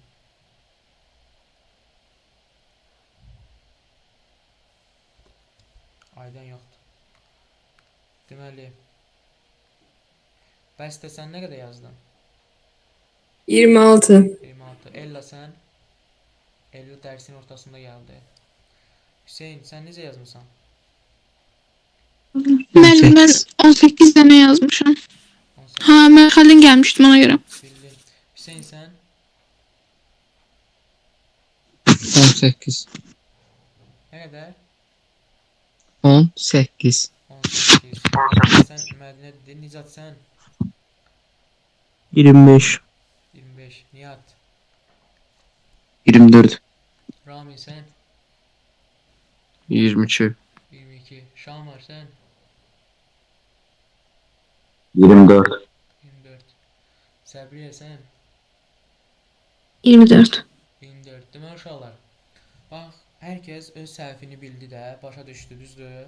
Neyinirsiniz? Bayaq dediyim kimi, dəftər götürürsünüz, hansı bölmələrdə səhv eləmişsiniz, qeyd edirsiniz və gedirsiniz, dərs bitəndən sonra mükəmməl şəkildə həmin o dərsin qaydasını qoyun qabağına, oxuyun, öyrənin uşaqlar. Vallahi, çox oxuyun. Çox oxuyun, əziyyət etmir, heç vaxt əziyyət etmir. Deməli, gördünüz başa girmir. Kitabı götürün, atın, qaynadın, çəkin başınıza suya. Başqa çarə qalmayıb. Da neyniyək? Müəllim istiyorsa nə qədər bal verir? Stasiya 27 bal verirdi bizim vaxtda. O tərəflərdə. İndi bilmirəm. Yəqin yenə eyni balı verəcək. 9 bal.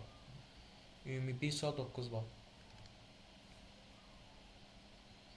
Aydan, sən nə qədər düz oldu? Aydan.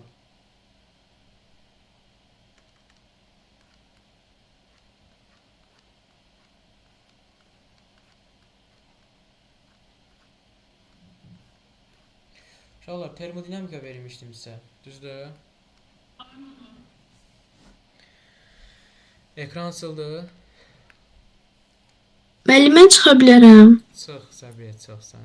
Birincidən çıx.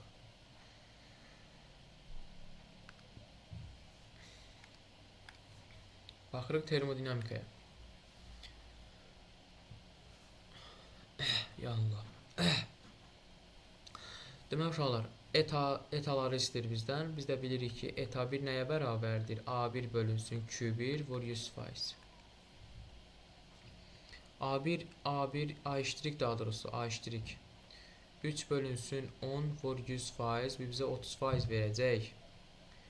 Eta 2 isə 60% verəcək. 30'u da 60'a böləndə 2'də 1. B variantı. 2. Verilmiş kütləli bir atomlu ideal qaz izotermik genişlənməsi zamanı.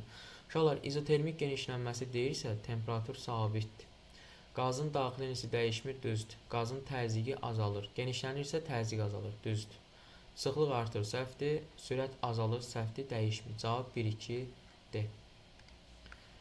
Baxırıq 3. Uşaqlar, biz dedik ki, vakuumda baş verə bilən bir dənə şüalanma idi. Qalanı baş verə bilmir. İstilik keçirmənin növləri. İstilik vermənin növləri daha doğrusu. 1 ilə 2, D. 4. İdeal qaz adiabat sıxıldıqda. Uşaqlar, adiabat sıxıldıqda bir dənə A iştirik artırdı daha doğrusu. Bir dənə A iştirik sıfırdan kiçik idi, qalan hamısı sıfırdan böyük idi. Ona görə hər şey artar. Təzyiq, temperatur, daxili enerji, hər şey artar. Baxırıq 5. Demək uşaqlar, Q1 qədər istilik miqdarı alırsa mühərrikin faydalı iş əmsalı. Biz bilirik ki, eta bərabərdir A bölünsün Q1 bərabərdir. A-nın da yerinə uşaqlar P vurulsun və yaxud da M vurulsun T yazaram.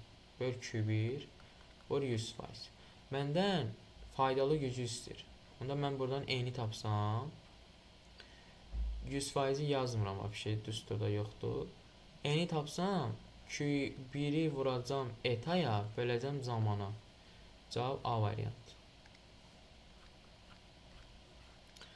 Keçirəm 6-cı suala. Uşaqlar, 6-cı sualda istilik yandıqda gümüş qaşığı qaynayan zaman istilik miqdarı alırsa, deməli burada Q bərabər olacaq, Q1 bərabər olacaq Q2-yə.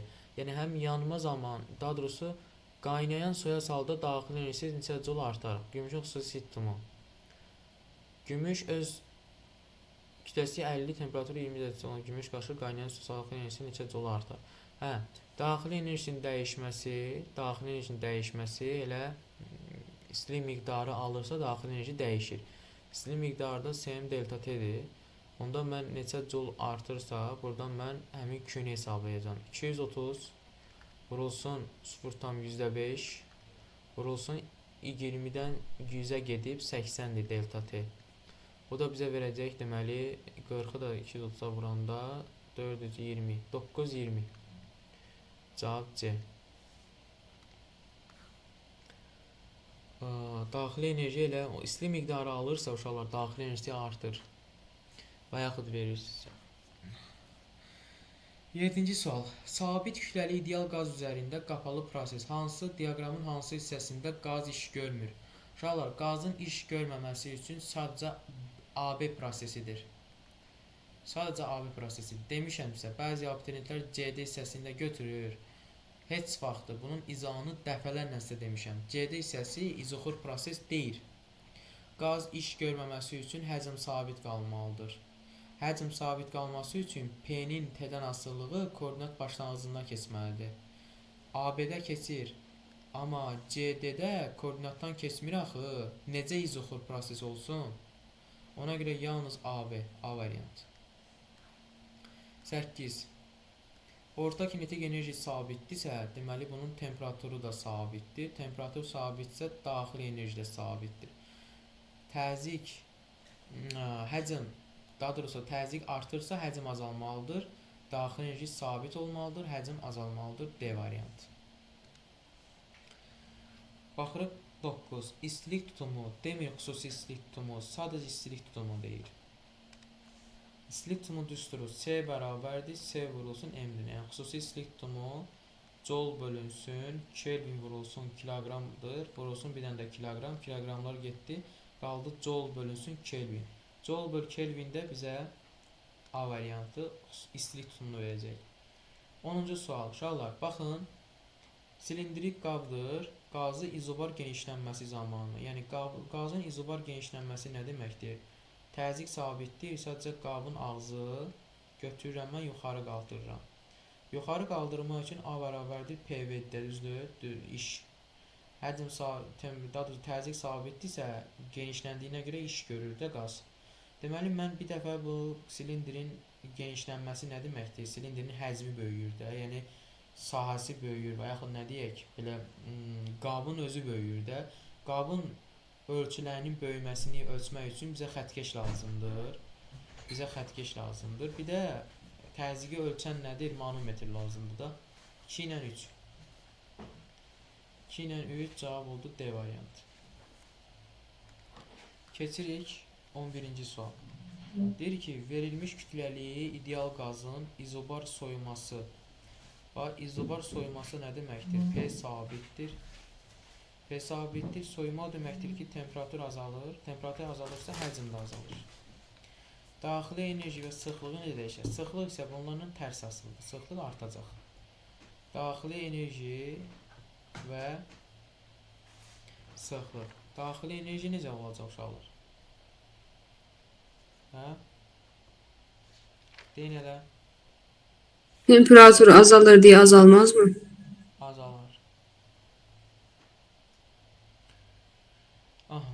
Azalar da sıxlıq artar, azalar artar C variantı. Baxın uşaqlar 12-ci sual. 12-ci sualda fikir verin. Birinci halda, ilkin halda təzyiqlər eynidir. Yəni ağzı açıq olduğuna görə buna atmosfer təzyiqi təsir edir. Onda bu kolbanın içində qazın təzyiqi, yazıram ki P qaz, Q qaz oldu. P qaz deyək. P qaz yenə Q oldu. P hərfi necədir? P hərfi P beləymiş. P qaz təzyiqi atmosfer təzyiqinə bərabərdir. İndi mən bunu manometrlə birləşdirib, kolba su olan qaba, mən bunu suyun içinə dartsam, sıxsam, salsam daha doğrusu, bu atmosfer təzyiqi yenə ağzı açıq olduğuna görə təsir eləyəcək. Bir də maye manometr, yəni daha doğrusu mayenin yaratdığı təzyiq var da burada H. Onda bu qazın təzyiqi P qaz nəyə bərabər olar? P qazın təzyiq bərabərdir P0 plus mayenin yaratdığı təzyiq ρ H. Yəni baxın bu təzyiqlə ağzı açıq olduğuna görə atmosfer təzyiqi. Düzdür? Aysa. Yaxşı, burada nə oldu? Gördük ki, qazın təzyiqi artdı. İlkin halda P0 idi. Oldu P0 plus ρ H. Qazın təzyiqi artdı. Qazın təzyiqi artırsa, nə baş verir burada? Deməli, təzyiq artırsa, sıxlıq artmışdır, səhvdir, sıxlıq dəyişmir. Kütləsi artmışdır, səhvdir, kütləyə heç bir təsir yoxdur. Qazın təzyiqi dəyişməmişdir, səhvdir, təzyiq dəyişir. Daxili enerji, indi gəl daxili enerjini hesablayaq. Daxili enerji uşaqlar 2-də 3, 2-də 3. Yazıram P delta V. Həcm sabit deyək. P ilə V necə asılıdır? Daha doğrusu delta O P ilə necə asılıdır? Düz asılıdır. Ağzı qapalı qab olduğuna görə. Deməli, təzyiqlə daxili enerji düz asılıdır. Təzyiq artdığına görə daxili enerji də artacaq. Cavab olacaq A variantı. kolbanın içində olduğuna görə uşaqlar, kolbanın içində olduğuna görə həcmi sabitdir daha doğrusu. Həcm sabitdirsə, deməli sıxlığı da sabitdir, konsentrasiyası da sabitdir. Aha. Uşaqlar, bax bu düstur bizi nəyə xatırladır? Deyin elə. Nəyi xatırladır bizə? 3 növrti. Ay sağ. 2-də 3 nüerti. Yaxşı, nə verir? Nə yoxdur bizdə? Temperatur yoxdur da, düzdür? Temperatur. Əla. 14. O müəyyən hündürlükdən düşən cismin daxili enerjisi. Cismin potensial enerjisinin azalması nəticəsində azalır. Nəyə görə? Nədir burada? Nə deyirsiniz? Deyin elə. Hə? De variantı. Fikirlər maraqlıdır.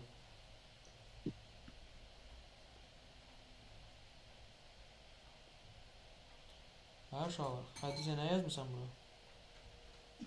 Yazmamışam.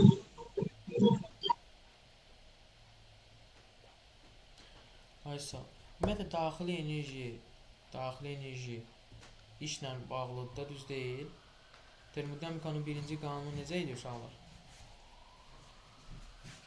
Deyin elə.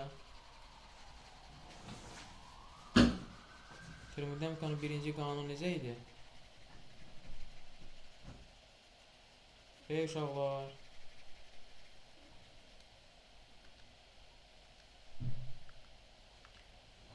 Müəyyən hündürlükdən cisim düşür. Yer səthi. Müəyyən hündürlükdən cisim düşür. Bu istiqamətdə. Düzdür? Aysa. Əgər bu aşağı gəlirsə, bu havanı yara-yara gəlir də. Düzdür uşaqlar? Yaxşı, havanın müqavimət qüvvəsi yuxarı olmaz. Bura deyirəm, havanın müqavimət qüvvəsi. Əla. Havanın müqavimət qüvvəsi. Və sistemə verilən daxili enerji ümumiyyətlə necə idi? Delta O bərabərdir, Q üstə gəl, A-ydı da, düzdür uşaqlar? Bu termodinamikanın birinci qanunun riyazi ifadəsi idi. Əla. Onda daxili enerjinin artması üçün ya iş artmalıdır, ya da ki enerji artmalıdır. İndi baxırıq, daxili enerjisi, baxırıq dəyişməsinə baxırıq, yəni artmağını və yaxud azalmağını bilmirik. Cisim potensial enerjisinin azalması nəticəsində azalır. Uşaqlar, cisim potensial enerji azalırsa, deməli bu müsbət iş görür. Müsbət iş görürsə, çünki niyə? Çünki uşaqlar, kinetik enerji, potensial enerji azalırsa, kinetik artmalıdır.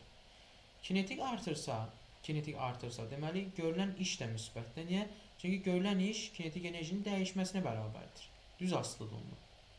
Deməli, iş də artmalıdır. İş artırsa əgər, daxili enerji də artmalıdır. Amma burada deyir ki, azalır. Səhvdir də bu. B.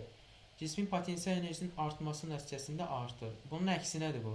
Artması nəticəsində azalmalı idi. Niyə? Əgər potensial artırsa, kinetik də azalır, görülən iş də azalır. İş azaldığına görə daxili enerji də azalır. Bu da səhvdir. Cismin kinetik enerjisinin artması nəticəsində azalır. Axı, indi dedik kinetiklə düz asılıdır. Nə bir absurd cümlə. D. Havanın müqavimət qüvvəsi cisim üzərində gördüyü işin hesabına artır. Bu qalsın. Havanın müqavimət qüvvəsi cisim üzərində gördüyü iş. Aha, azalır. Uşaqlar, havanın müqavimət qüvvəsi birbaşa nə ilə bağlıdır? Görülən işlə deyil, işlə bağlıdır da. Yəni, o da bir cis qüvvədir və o da bir iş görür. Deməli, əgər iş görürsə və iş artırsa, işin hesabına artır. Ay sağ. Yəni, bu cisim aşağı düşür. Düşünün, bir də məntiqə qulaq asın. Bu cisim aşağı düşür, amma havanın müqavimət qüvvəsi yuxarıdır. Deməli, bu A, bu A. Yəni, mən o qədər çox iş görürəm ki, bu cismi yenə də aşağı düşürdürəm. Deməli, havanın müqavimət qüvvəsi mənə nə qədər də təsir eləsə, mən nə qədər də yorulsam, nə qədər də bitkin, tükənsəm olsam, yenə də məqsədə çatmaq üçün çalışıram. Yəni, o cisim gəlib düşəcək, onsuz da əvvəl-axır bura düşəcək, yer səthətinə düşəcək. Düşürsə, deməli, bu müsbət iş görür. Müsbət iş görürsə, iş müsbətdir, iş artır və daxili enerjidə, iş artdığına görə daxili enerji də artacaq. Cavab D variantı olacaq. Baxırıq 15-ci suala. Uşaqlar, başa düşdünüz bunu?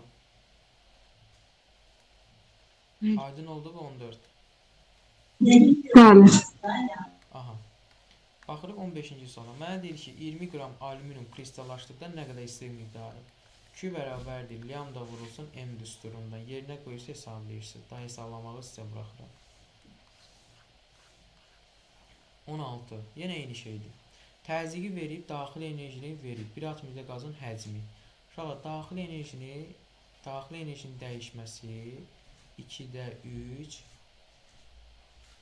Deməli, P delta V yaza bilərik, V delta P yaza bilərik, fərqi yoxdur. Buradan V-ni tapsaz, 2 vur O bölünsün 3P bərabərdir. 2 vur 9 bölünsün 3 vur 3. Bu da bizə verəcək 2 kubmetr. Y variantı. 17. Uşaqlar, iş nə zaman görmür? Deyin hələ. İş hasan görmür, desən. İzoxor prosesdə. Sabit prosesdir burada. 0-2. A-sa, deməli A2-də iş görmür. A2-də 0-a bərabər olmalıdır. 0-a bərabər olmalıdır. Əla. İndi baxırıq, burada bir dənə xırda bir dənə əmma var. Necə var? Onu deyəcəm indi. Siz mən deyin görün, izobar prosesdə görülən iş çoxdur, ya izotermik prosesdə görülən iş çoxdur? İzotermik. İzotermik olar da.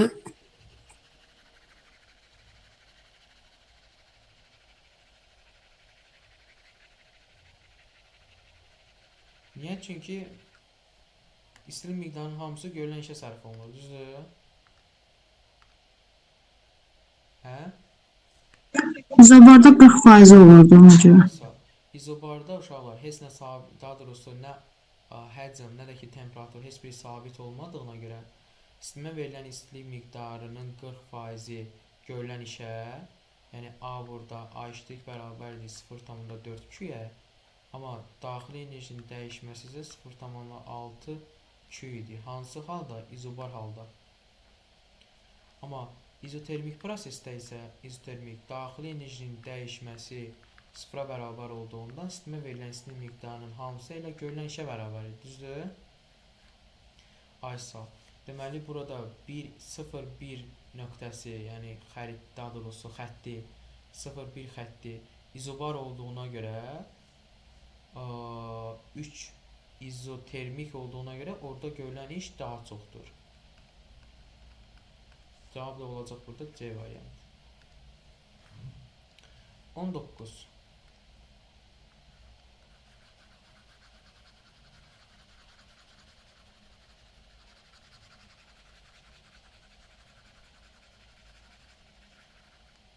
Deməli uşaqlar, 19-cu sualı necə yazmaq lazımdır? Diqqətli olun. Deyir ki, su 210 metr hündürlükdən yer səthətinə tökülür.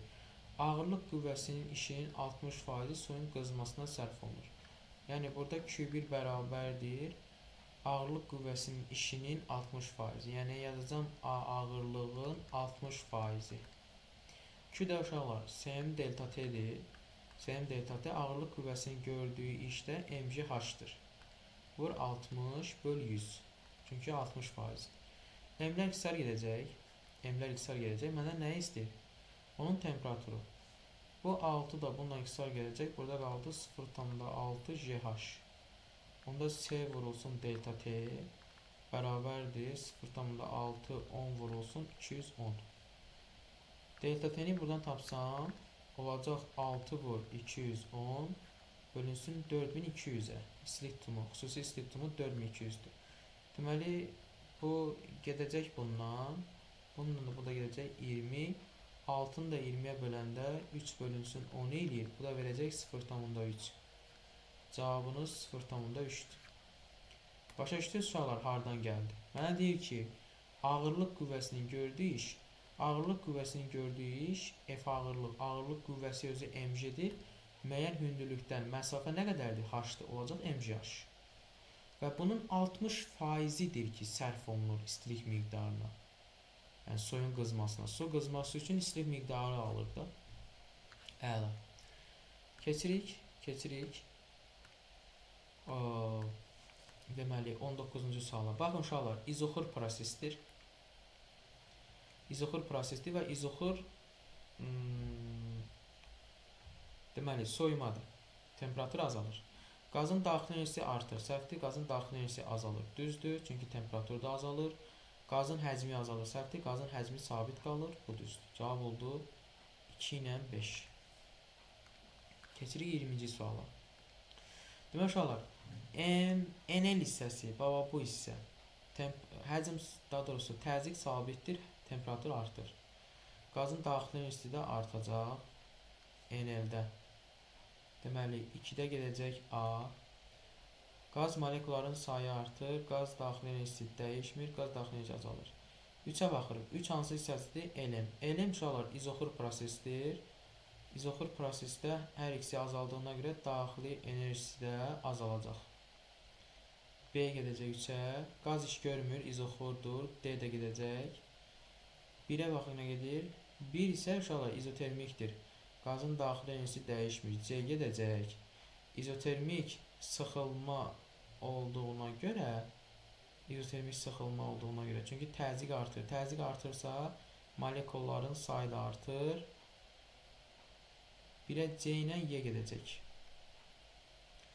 A, B, C, Y, D. Həll oldu.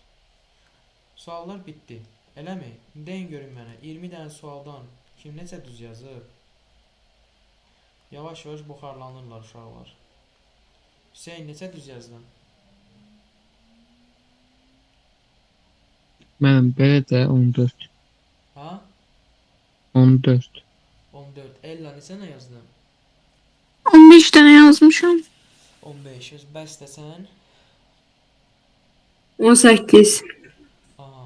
Mədinə sən? 19. 19. Xədicə sən? 19. Aha. Nicat sən? 19. Nihat sən? 17. 17. Şamar sən? 15 dənə. 15 dənə. Ramin sən bəs? 15 dənə. 15 dənə. Uşaqlar səhvlərinizi bildiniz də, düzdür? Nə etmək lazımdır? Maksimum şəkildə diqqətli olmaq lazımdır. Dediyim kimi səhv dəftəri tutun özünüzə. Səhv dəftəri hansı bölmədə? Yəni bu termodinamikadır. Açın termodinamikanı, təkrar oxuyun. Təkrar öyrənin. Başqa çarəmiz yoxdur. Bunlar sırf qəbula düşən suallardır. Olmadı belə, anla işidir. Oldu elə. Gəldi düşdü məsəl üçün, nə bilim, ən çətini. Gəldi düşdü 18-ci sual qəbula. Düşə də bilər. Niyə düşməsin? Bura 60% yox, 80% yazar. Bura 210 yox, 105 yazar. Всё. Bura ağırlıq qüvvəsi yox, yazar məsəl üçün müqavimət qüvvəsi.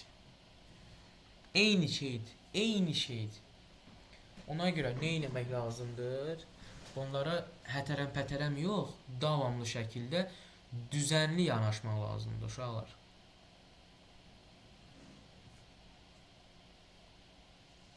Deməli, 6-cı günə sizə qəşəng-qəşəngi hə? İmkanə baxırıq mı? Keçən dəfə Necə? Keçən dəfə imkanə sınağı qalmışdı. Deməli, MK'nın anı. Hə, MK'nın qalıb uşaqlar. MK'nın qalıb. Aha. Baxırıq MK'nə. Mən çıxa bilərəm. Çıx.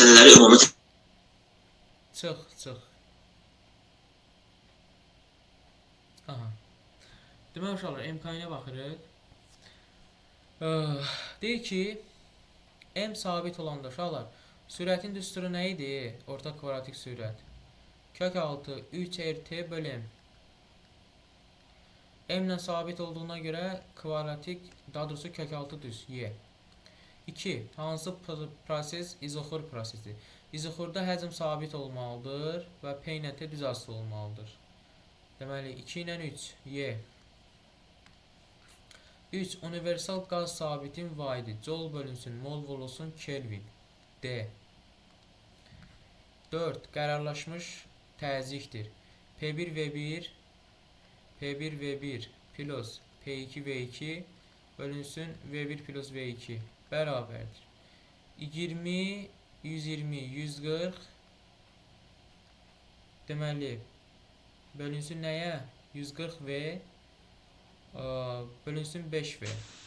Bu da bizə verəcək 28. B variantı. 5. Hansı prosesdir? Temperaturun sabit olması deməkdir. Temperatur sabitdir, amma həcm artır. İzotermik genişlənmə B variantı. 6.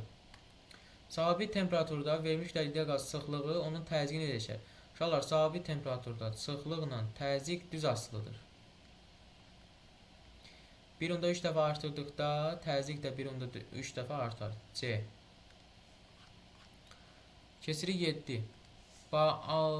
Deməli, bağlı qabdır. Bağlı qabdır.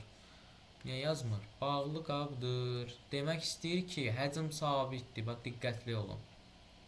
Həcm sabitdirsə, qızdırdıqda deyirsə, konsentrasiya dəyişməz. Çünki sıxlıqdır. Konsentrasiyası sabitdir. Konsentrasiya dəyişməz. Qızdırdıqda təzyiq artır, dəyişməz D. Keçirik 8-ci suala. Diaqramın hansı hissəsi qazın daxili enerjisinin artmasına uyğundur? DC hissəsi və bu hissədə izotermikdir. Daxili enerjinin dəyişməsi sıfıra bərabərdir. DA hissəsində izobardır, amma həcm azalır. Səhvdir, həcmin artması lazımdır. AB hissəsi izoxordur, amma yenə təzyiq azalır. Səhvdir. BC-yə fikir verin. İzobardır, həcm artır, temperatur da artır. Deməli, daxili enerji də artacaq. Cavab BC. 9. Mənə deyir ki, sabit həcmdə verilmiş dəlildə qazın mütləq temperaturu, burada artıq biz məsələ yazmalıyıq.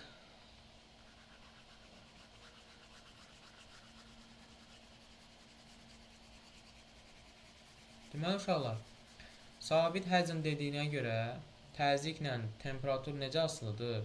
Düz asılıdır, düzdür? P1-in P2 olan nisbəti T1-in T2 olan nisbətidir. Və mənə deyir ki, temperaturu 4 dəfə artırdıqda ikinci temperatur birincidən 4 dəfə çox deməkdir. Təzyiq isə 60 kilopascal artıb. P1 plus 60. Gəl bu düsturda yerinə qoyaq. P1 olduğu kimi qalır. P2-nin yerinə P1 plus 60 yazacaq. Bərabərdir. T1 olduğu kimi qalır. T2-nin yerinə 4T1. T1-lər qısar gedir. Çarpaz vurulur. 4P1 bərabərdir. P1 plus 60. Keçirə bu tərəfə. 3P1 bərabərdir 60. P1 bərabərdir 20. 20 kilopascal D variantı. Başlanğıc halda nə qədər olub? 20 olub. Всё. 10-cu sual. Uşaqlar, izotermik prosesdir. Çünki sıxlıqla təzyiq düz asılı. Temperatur sabit deməkdir burada. Temperaturun sabit deməsidir. Temperatur nə sabit qalır? Temperatur.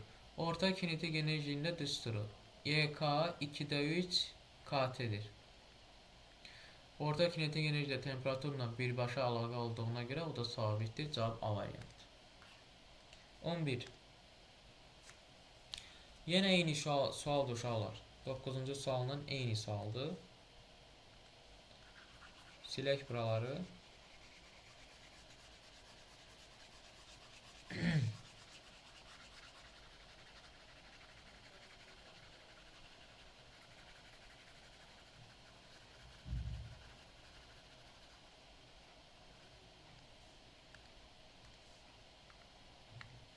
Deməli, mənə deyir ki, sabit təzyiqdə.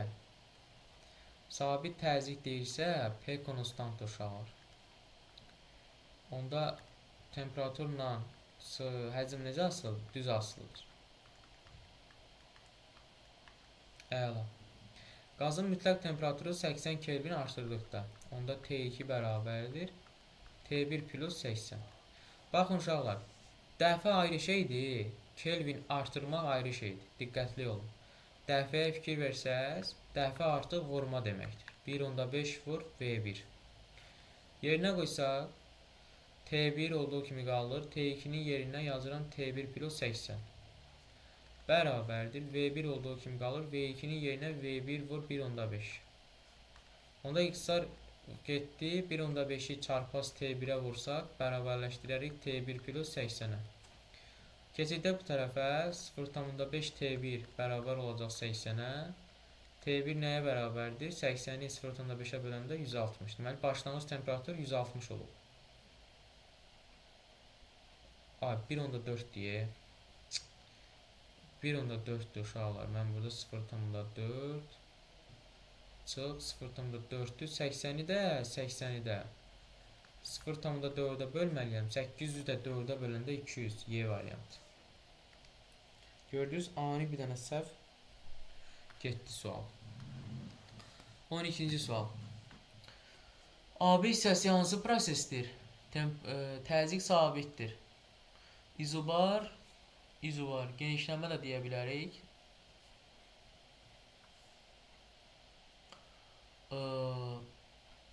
Genişlənmə də deyə bilərik. Qızma da deyə bilərik. Deməli, mənə deyir ki, qazın sıxlığı necə dəyişir? İzobar prosesdə qazın sıxlığı temperatur və həcmdən tərs asılıdır. Əgər ox belədirsə, deməli temperatur artır, deməli AB hissəsində azalacaq. Qazın sıxlığı azalacaq. BC hissəsi isə izoxor prosesdir, çünki P ilə T düzdür. İzoxor proses olduğuna görə qazın sıxlığı dəyişməyəcək. Onda azalar dəyişməz, Y variantı. 13. Sabit kütləli ideal qazın təzyiqini mütləq temperaturdan asılı qrafik verir. VT qrafiki. Baxın uşaqlar, izobar prosesdir. İzobar prosesdə də həcmdən temperatur düz asılıdır. Cavab D variantı. Və oxun işarəsinə fikir versəz, temperatur artır. Temperatur artırsa, ox yuxarı olacaq. Belə. 14. 1-2 izotermikdir. İzotermikdir. Yenə həcm sabit qalmamalıdır burada. Çünki temperatur sabit qalmalıdır. Bu səhvdir. 1-2-də temperatur sabit qalmalıdır. 1-2-də temperatur sabit qalmalıdır. Ya B-dir ya C. Temperatur sabit qalmalıdır. Deməli, konsentrasiya artırsa, deməli, həcm azalmalıdır. Çünki konsentrasiya izotermik prosesdə həcmdən tərs asılıdır. Deməli, həcm azalmalıdır. 2-3 isə izobar prosesdir. İzobarda isə temperatur artdığına görə həcm də artacaq. Deməli, 2-3 belə, bu da belə, cavab C. B ona görə olmadı ki, uşaqlar. 2-3 hər ikisinin azalmasıdır. Axı, temperatur artır burada. Ona görə hər ikisi artmalıdır. Ona görə B variantı səhvdir. 15. Sabit təzyiqdə verilmiş dəlikdə qazın mütləq temperatur, birində azaltda onun həcmi. Sabit təzyiqdə həcmlə mütləq temperatur düz asılıdır. Azaltdıqda o da azalacaq. C variantı. 16. Və mənə deyir ki, qazın həcmi hansı ifadə ilə təyin olunur? Baxın, uşaqlar.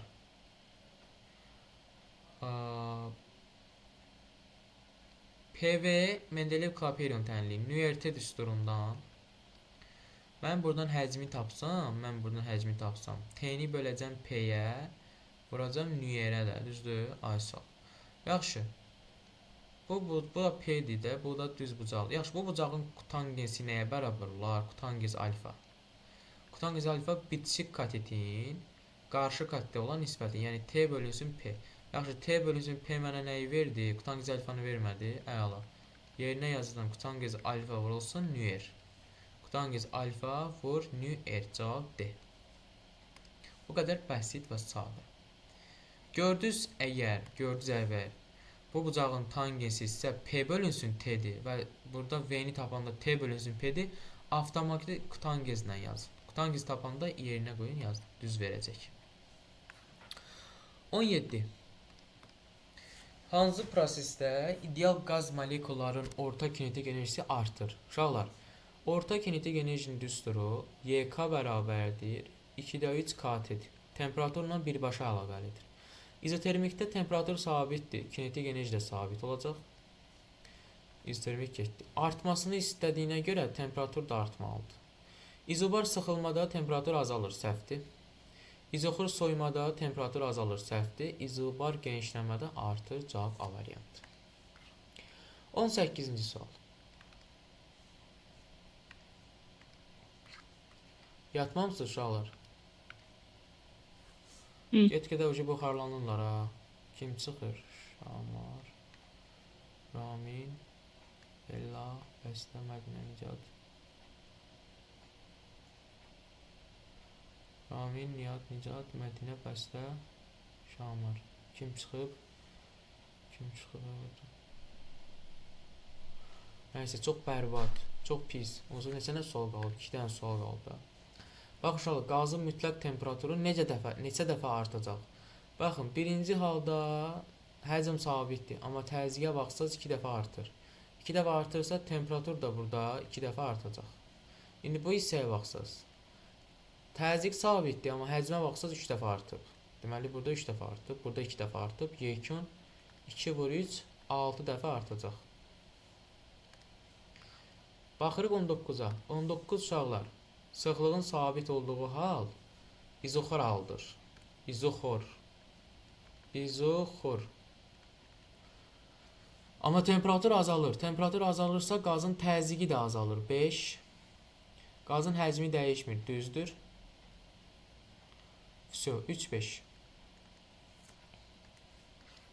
20 və sonuncu.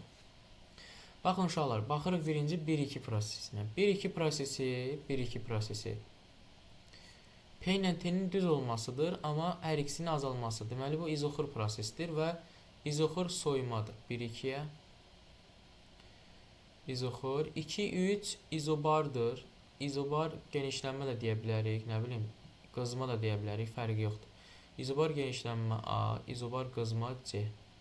3-1 izotermikdir. İzotermik proses olmalıdır və izotermik genişlənmədir, çünki estağfurullah.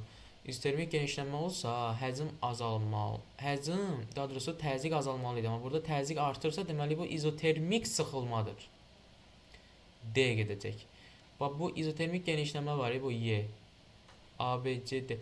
Bu Y var, bu Y heç birinə getmiş alır. Diqqətli olun. 1-ə B, 2-yə AC, 3-ə D olacaq. Əla. Deyin görün mənə, 20 dənə sualdan bəsdə neçə düzün var? 19. 19. Mədinə səndə? 19. 19. Nicat?